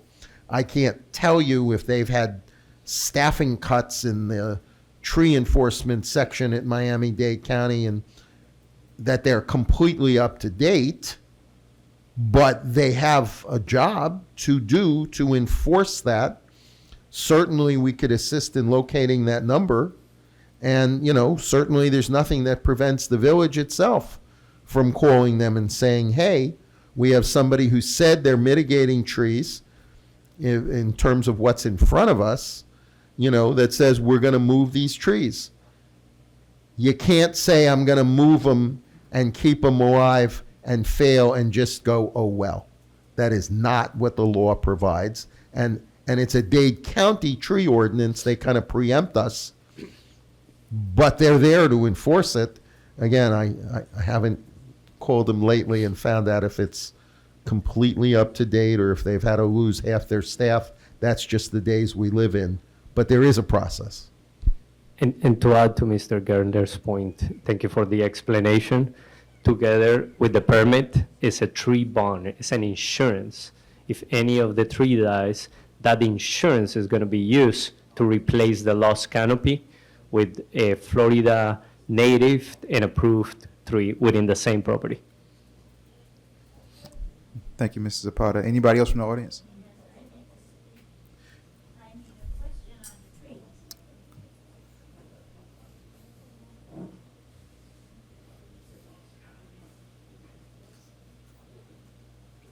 Just say your name and address for the record, Ms. Brooks, again.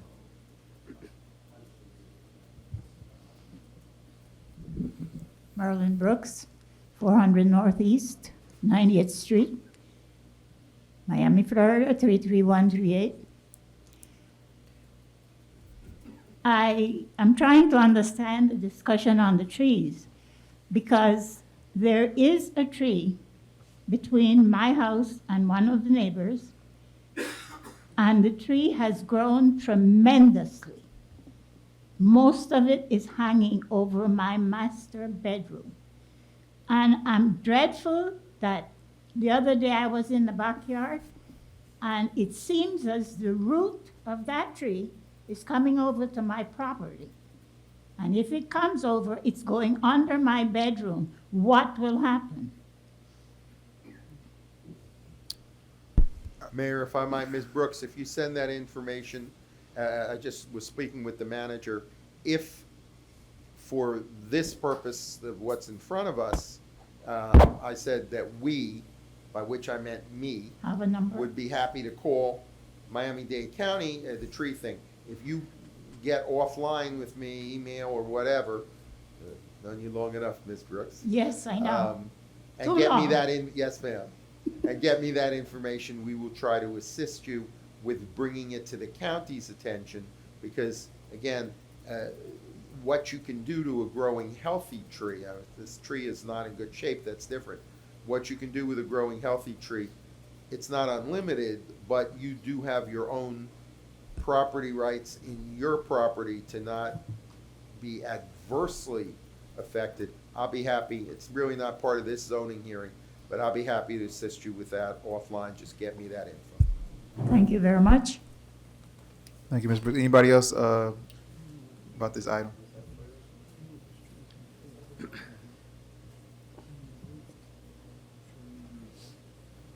Say your name and address for the record. Hi, George Samarjan, 256 Northeast 85th Street. Here to talk in favor of the project. It's a beautiful project. The location is very strategic for El Portal. It's going to definitely improve the entrance from east into 87th Street. So the entire village is actually going to benefit from it, even though it's in a specific location. I think it's going to benefit everyone. So with the mitigation measures on the foliage, on the landscape, I think it's going to be a great project for the village. So thank you. Thank you very much. Thank you, George. Anybody else from the audience for this property? All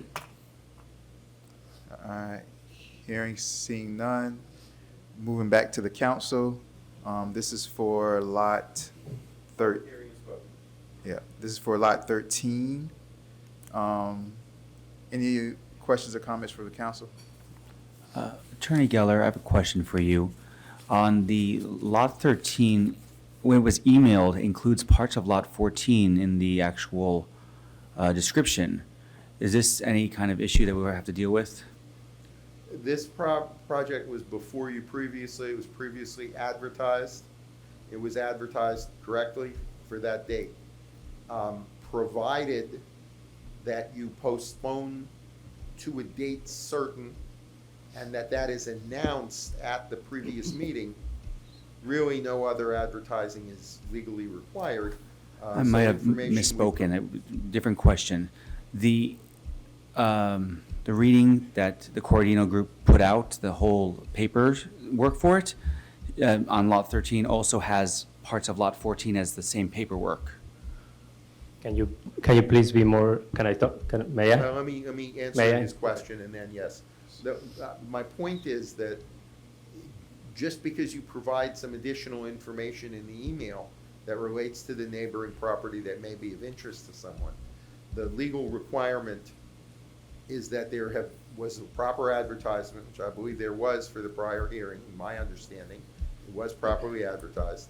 And that's why I always urge the council, when possible, to postpone to a date certain, because then it doesn't require re-advertisement, which is not to say that we don't try to keep people in the loop and send the information as possible.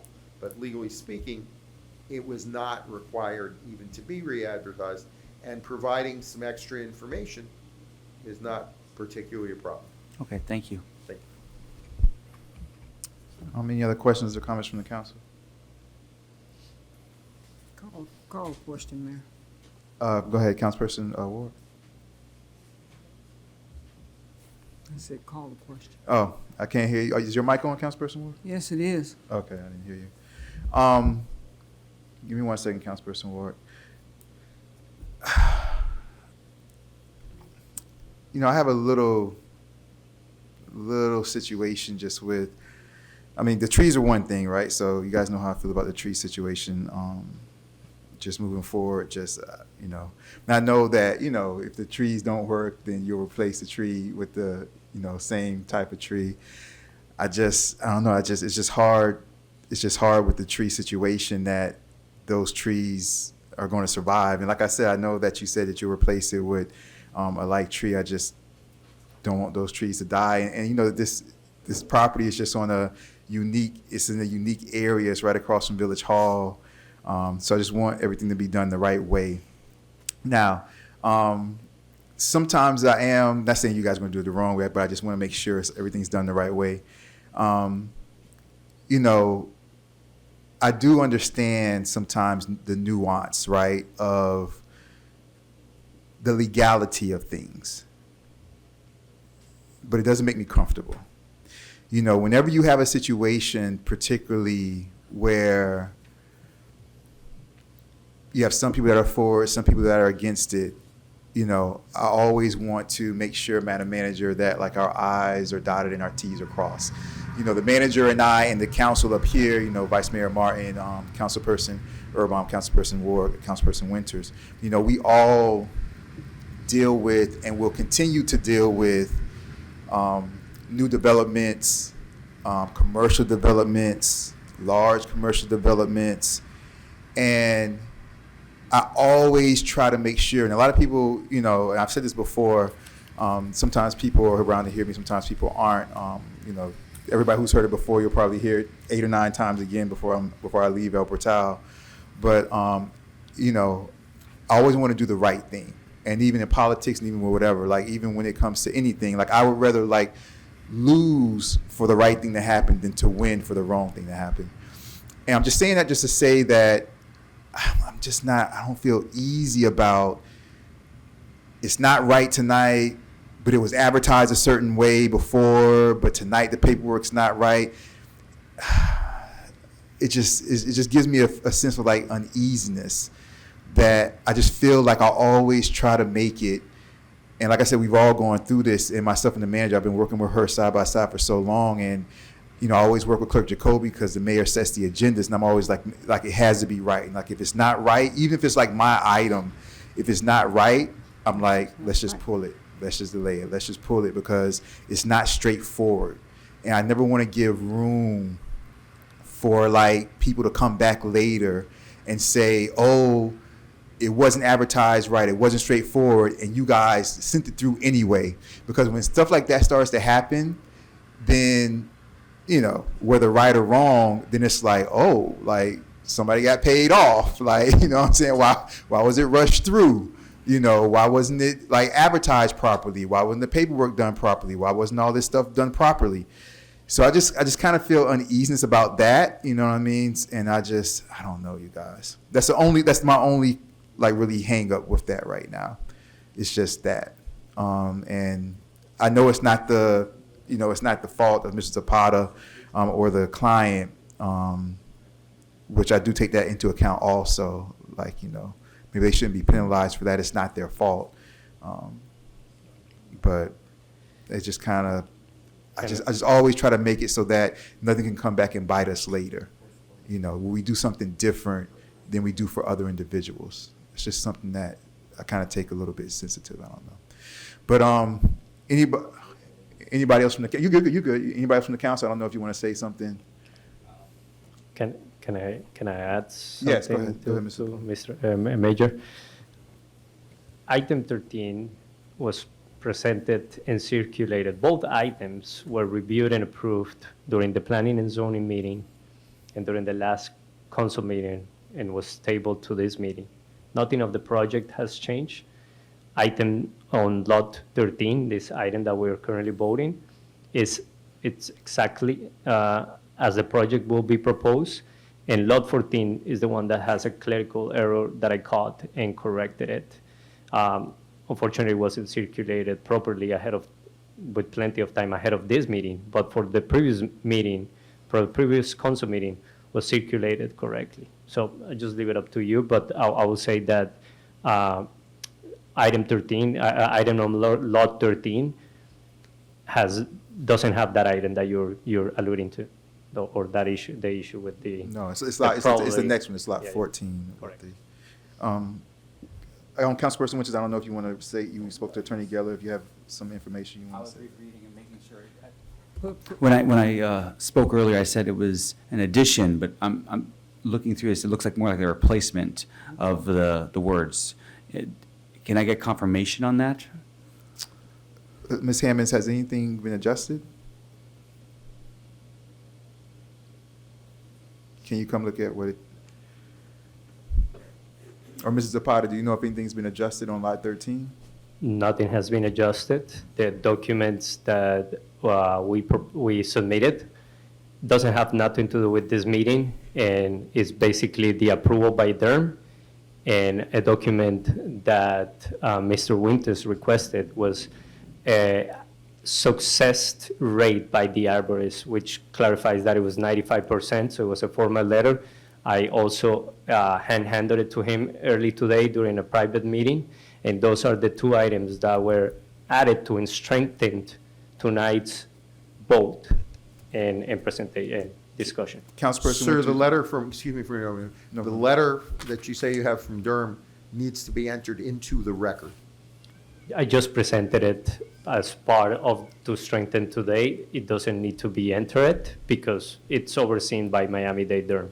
So I'll leave it up to your discretion to enter it or not. Councilperson Winters, do you want to point us in the direction that you're referring to on Well, the lot 13? Is there? I'm looking at lot 13 and lot 14, and I'm just trying to make sure that all the correct documents are on there. Because when I go to 14, which is the long rectangular building, I'm seeing a lot of measurements and examples of the lot 13 building. And I'm trying to find out if there's actually, it includes everything it's supposed to include, or it has been replaced. It's a big, It was a big clerical, document. basically it's a clerical Yeah, error that would be- on lot 14. So And they attached the plans of lot 13 and 14. But lot 13 is the proposed plan with the companion documents. Yeah, it would be a clerical error because you had the documents correct the last time. Yeah. But, Thank you for confirming that. yeah. Well, I appreciate everything you've gone through to get us this arborist report saying that there's a 95% chance that these trees will survive. That means a lot to us. I am still concerned, though, I mean, that the bond hasn't been posted yet for the DERM. I mean, it's disapproved at the moment. So, I mean, if we do vote, we're going to have to continue to see that it gets paid in the next month, right? It has to be paid. Yeah, of course. So, does anyone else have confirmation on that lot 14 is missing, or is it just had additional from lot 13? Yeah, I had it, I saw it, a few days ago when I went through the packet. So I saw that lot 14, the next agenda item, lot 14, the papers on that, the supplemental documents are lot 13 again. When we get to the next agenda item, lot 14, it shows lot 13 instead of lot 14. But from what I see, lot 13 is correct, though, from what I see. Just for confirmation, we're dealing with lot 13 only now, right? now. So the current issue that we're considering, the item, has the correct documents attached. It is the plans that we've reviewed numerous occasions, so maybe we could proceed with 13. That's exactly what we're doing. Okay. Yeah, absolutely, Vice Mayor Martin. Any other questions or comments from the council? Yeah, just a quick comment. Just to remind everyone that the previous item, this item, the next item, nothing we're seeing tonight is exactly as it was presented to us in its first inception to us. So I understand sometimes that these final meetings, it can seem like, oh, it's just a nonchalant approval of this, that, or the other, but I believe he can attest to the fact that I grilled the ever-loving crap out of him in the first meeting, didn't I?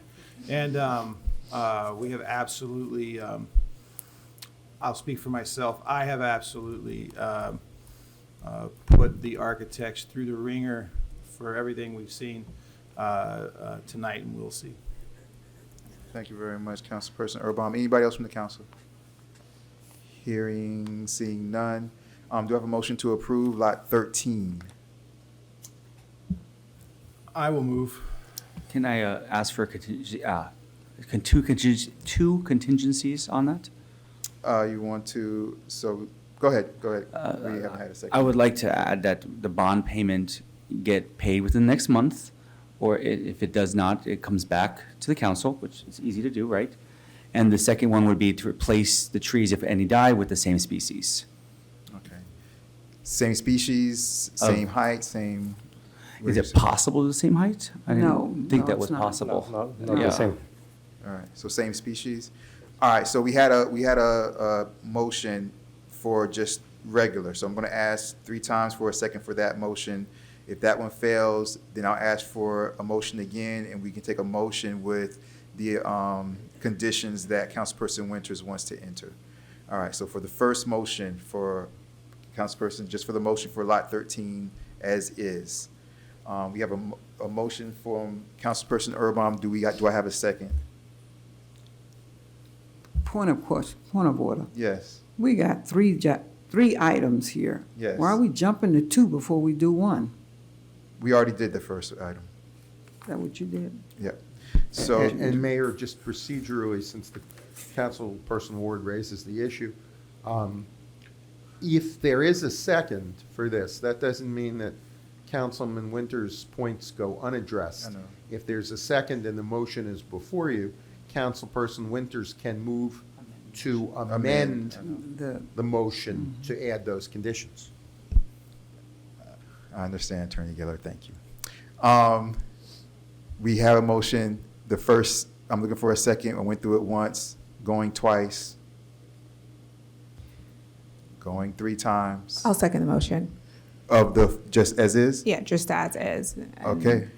All right, Councilman we have a Winters motion, can we have a amend. second, just as is. Attorney, or Madam Clerk, or Attorney Geller, who's on the roll call? Which Whether or one not are we there's a talking about? motion, Councilperson Winters wants to amend it.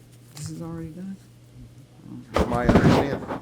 That was my point. He wants to amend the motion, although, Councilperson, I would say to you that when the bond is posted is really governed by law, and it is a requirement in order to get your building permits. But whether it's put up before the building permit process, I mean, the reason it wouldn't have been posted now is right now that there's not an approved project to do it. And a month maybe before Dade County is ready to do it. So if you might, in your amendment, you might say that the bond must, I mean, it's already required by law, but if you want to emphasize it, that the bond be posted as required by law at such time as it's required. Because if, ultimately, if they came back and said, we're not going to allow mitigation of any kind, there would be no purpose for there to be a bond. That would be That's adequate unlikely. for an amendment. That would be adequate. All right. We have a motion, do we have a second? Councilperson Winters, are you amending? Can we amend it? Yes.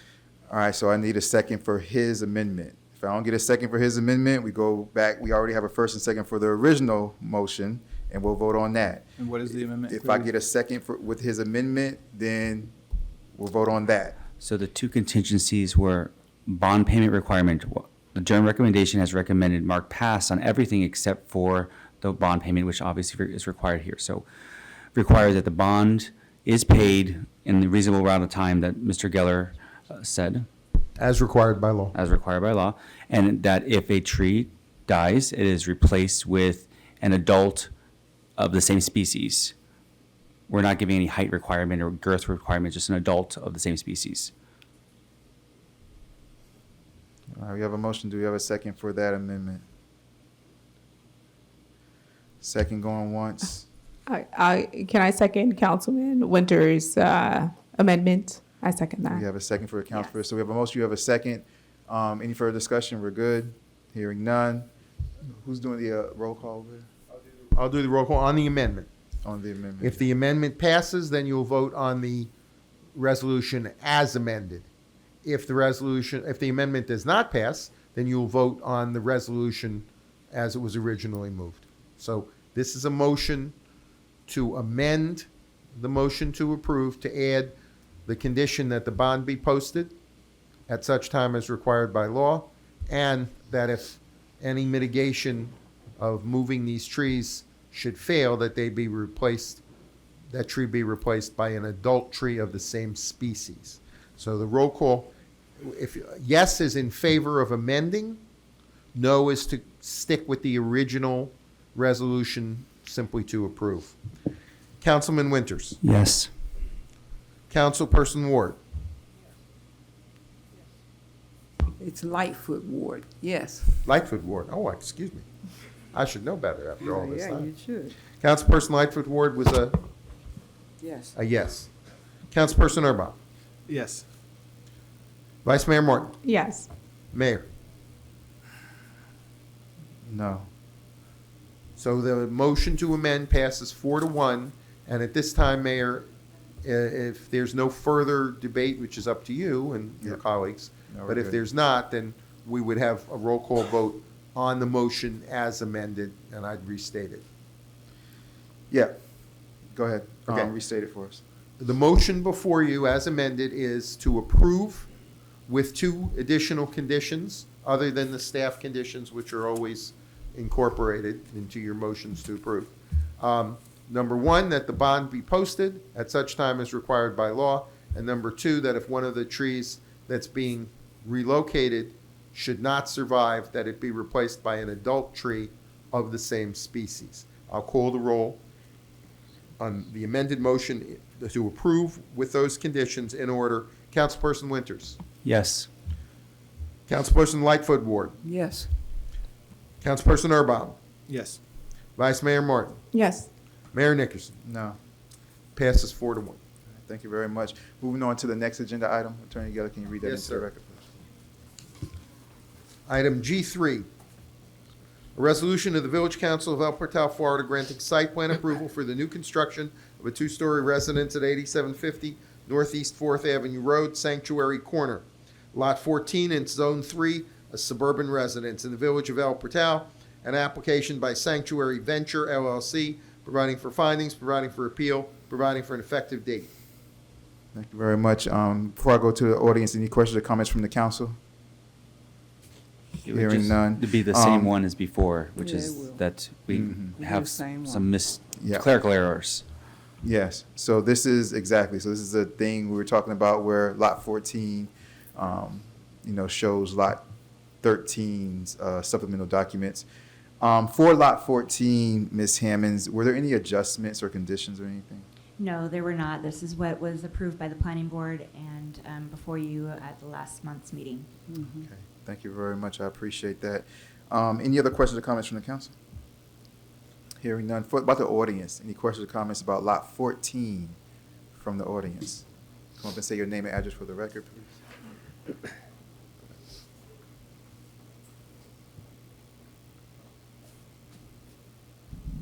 I'm George Alvarez, 165 Northwest 88th Street. My question is about the setbacks. This got addressed a couple meetings ago, but I don't see any changes, so I'm hoping for some clarity. It's a trapezoidal, if I may turn that into an adjective, shaped property, obviously difficult to build on, especially trying to, use all right angles. On the south side of the curve, that is to say, on the south side of the property, does the structure, its foundation, or any exterior ornamentation transgress the setback? Number one. Number two, are you seeking any variances for that or for anything else regarding this property? Mr. Alvarez, so yes, it's a trapezoid, very difficult to develop given the shape and the loss of efficient space. To the south is the secondary front. To the east is the primary front and is the front main entrance to the property. To your specific to your question, we don't have any encroachment into the south setback or secondary frontage of 20 feet aside from the roof. Code allows you to encroach up to 3 feet into the required setbacks on accessory components, in this case, the roof overhang or soffit. So the diagram on your level 2 area diagram, what we are seeing is roof. The not roof. Not foundation. Not foundation, just the, well, I shall say that For the foundations usually, or for the most part, encroach into the setbacks because they're buried below the ground. But it could be considered an accessory that is allowed to encroach. What is not allowed to encroach is the rooms or the walls of the property. In this case, the south wall is within the setback. What is the approximate distance from the public street to the south wall? 20 feet. 20 feet? If I remember correctly, it's 20 feet. Okay, so the roof is 2.5 feet, 2.5 feet encroachment into the required setback to the south and to the north. okay. That leaves you, for example, on the north, you have a 5-foot setback. Right. You still have 5 clear space between the property line and the edge of the roof. Right, so if we're dealing with cubic feet, if that were a reality, basically the roof line on the north side would only be approximately 2.5 feet away from the neighbor's property. That is not correct. It's 20 feet minus the 2.5 feet. To the south. Oh, okay, now I'm saying the north side, because you've Oh. got 5 feet from the driveway and the pool edge to the neighbor's property line. Correct. And obviously, the roof is further towards the neighbor's property line. So I'm just trying to get a visual of how close that roof goes to the neighbor's property line. If they maximize it, will be about 5 feet. What do you mean if So for example, if somebody comes and builds to the north and builds to the property line and has a 2-foot overhang into the setback, and I have a 2-foot overhang onto the setback, that leaves with 5-foot clear between overhangs. So that's basically a 2.5 foot non-required, non-existing setback in the air between two roofs if a neighbor were to do that plan. Correct. And of course, the neighbor is you, Correct. right? Oh. A third property that you're probably, Yeah, correct. you're undecided about, so. All right, and so no variances? No No, variances we have no required? variances whatsoever. Okay. I do think that these sort of designs start to make, it's a beautiful house. I've told Federico that. I think it looks nice, or at least in the renderings. But I think it starts to get kind of serious when we start building houses that are so close that those sort of elements can touch. And maybe this is the one exception that El Portal sees in the next 50 years, but maybe not. I like the house. I wish these facts about this house and property were not what they are. I'm just going to leave it at there. I thank you for your time, Federico. Thank you. Thank you, George. Thank you, George. Anybody else from the audience? Just come up and say your name and address for the record. How you doing?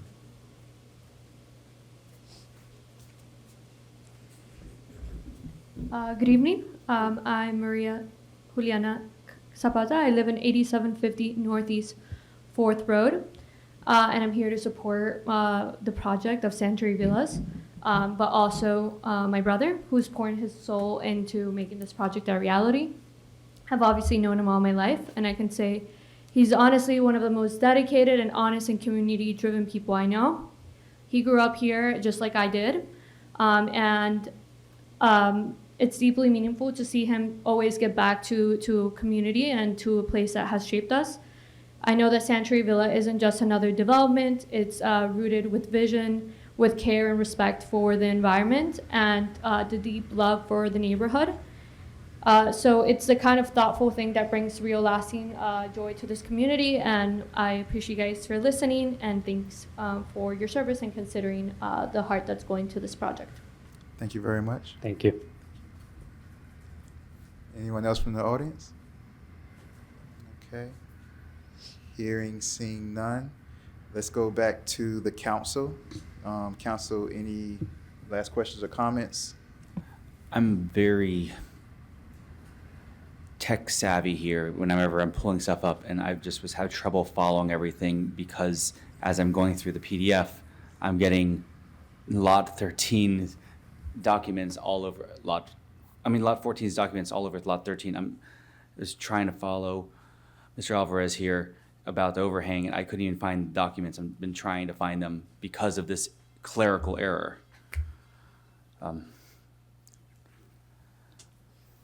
I think we should move to postpone it to next meeting because of the clerical error. Before you make the motion, can I ask a question? What exactly was the error? Yeah, what was there? I would love to know.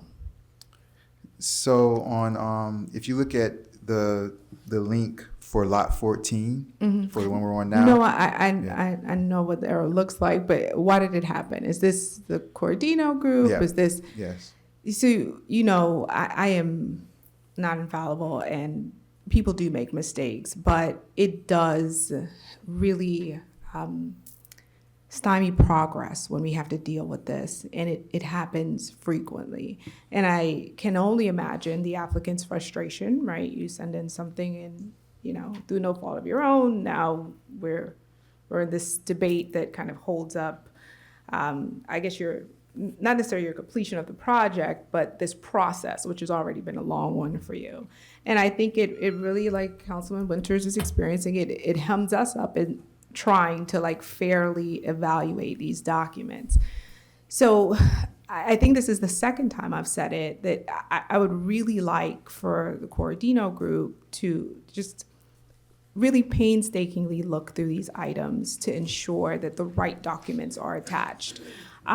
Because it really is hard for us to do what we're doing up here. When we do have issues like this, what the mayor said is not lost on me. I don't want to waste the applicant's time, but I definitely don't want there to be any sort of pallor as to the transparency of this process. So I'm not sure what the issue could be, right? Because I just want to make sure it's not an Upward Towel issue and it's one that's out external. But for the purposes of these meetings, you are internal, and what you're doing does reflect on us. And I, for one, don't like the appearance of impropriety. I don't like the appearance of not being thorough. This is happening frequently. As far as my memory, I really can remember probably the last couple meetings where we've either had scrivener's errors or omitted documents that have really made us look like amateurs, and I don't appreciate that. And I understand that people make mistakes. I frequently make mistakes, but I really implore you to let this be one of the last. Just really comb through those documents to make sure that what is being submitted by the applicant is what's reflected, because I hate to do it, but yes, it is an issue for me, although I know that the attorney says that we can rely on a document that, and I get it, I get it legally, but at the same time I understand, as someone sitting in the audience, why it would feel like this is something of a sleight of hand, and I don't want to do that either. So that's just my comment on it. And Vice Mayor, just to be clear, saying it is not the same thing for me to say you don't have to, as to say that you're not able to. It's No, for certainly sure, within for your sure. power. Noted, for sure. And I definitely I love your analysis on these things. I follow you completely. It's just, it's a personal preference as far as what you're comfortable with. And in this one. Those are the decisions you are all elected to make. Exactly. And on this one, I would appreciate the Cordino Group not putting us between this particular rock and hard place. Exactly. I understand, though, that the motion is not yet made the Vice Mayor's request to the purported maker. So let me just again urge you, if it is your pleasure, not to consider it tonight, but to postpone it. I would urge you to postpone it to a date certain, specifically our next regular council meeting, and we can get the date of that put in the record, because otherwise, it raises other issues about re-advertising. You'll still have the email sent out, but it is better legally to postpone. If you're able to postpone to a date certain, you should do that. Madam Manager, do you know the date of this? 24th. Mayor, Yes. go I ahead. understand it's June 24th, according to the manager, so just take that in. I mean, it's your pleasure to make the motion any way you can. Mine is just an advice and request, but your pleasure is, if your pleasure is simply table, you certainly have the right to do that. Councilperson Lightfoot Ward. it's very confusing. It looks like lot 13. It talks like lot 13, but yet it's supposed to be lot 14. Same address, different zone. I don't like it. Something's not right. Something's not right here. I think we need to postpone it, destroy it, burn it, whatever you gotta do, but this does not sound right. This does not even read right. Thank you, Vice Mayor. Thank you, Councilperson Lightfoot Ward. Anybody else from the council? Do I have a motion from the council? Excuse me, can I ask? Yes, go ahead. Just for courtesy purposes and the time and effort that we have put in time, this delay does put us in a financial hardship. Time, effort, money, carry costs. So I will ask that for the next meeting, go straight to voting, because it's just a clerical error that needs to be corrected. That's right. And no open to the public or discussions, it just goes straight to vote. Unfortunately, can't do sir, Oh. that would be contrary to law. It has to be a public hearing. Okay. It's required to be a public hearing. I'm sorry. It may feel unfair, but the law is to protect everyone's rights, and it must be a public hearing. Right. So may I just ask the mayor to put us first on the agenda then, next time? No. I'll see On the what record? happens. I'll see what happens. I'll see what happens. Anything else from the council, you guys? Do I have a motion from the council?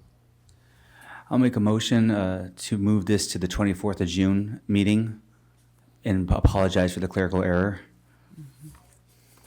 For the record, that's a motion to postpone to a date certain, specifically June 24th regular council meeting.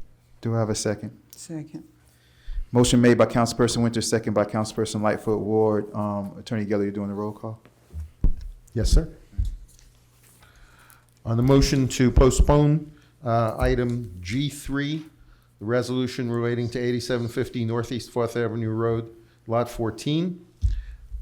The motion is to postpone to a date certain, the next council meeting, June 24th, 2025 at 7 p.m. Councilperson Winters. Yes. Councilperson Ward. Yes. Councilperson Erbaum. Yes. Vice Mayor Martin. Yes. Mayor Nickerson. Yes. Passes 5-0. Thank you very much. I appreciate that. We did good in welfare. We did everything. Do I have a motion to adjourn? So moved. Moved by Councilperson Lightfoot Ward. Do I have a second? Second by Vice Mayor Martin. The council meeting is adjourned for Tuesday, May 27th, is adjourned at 9:28 p.m.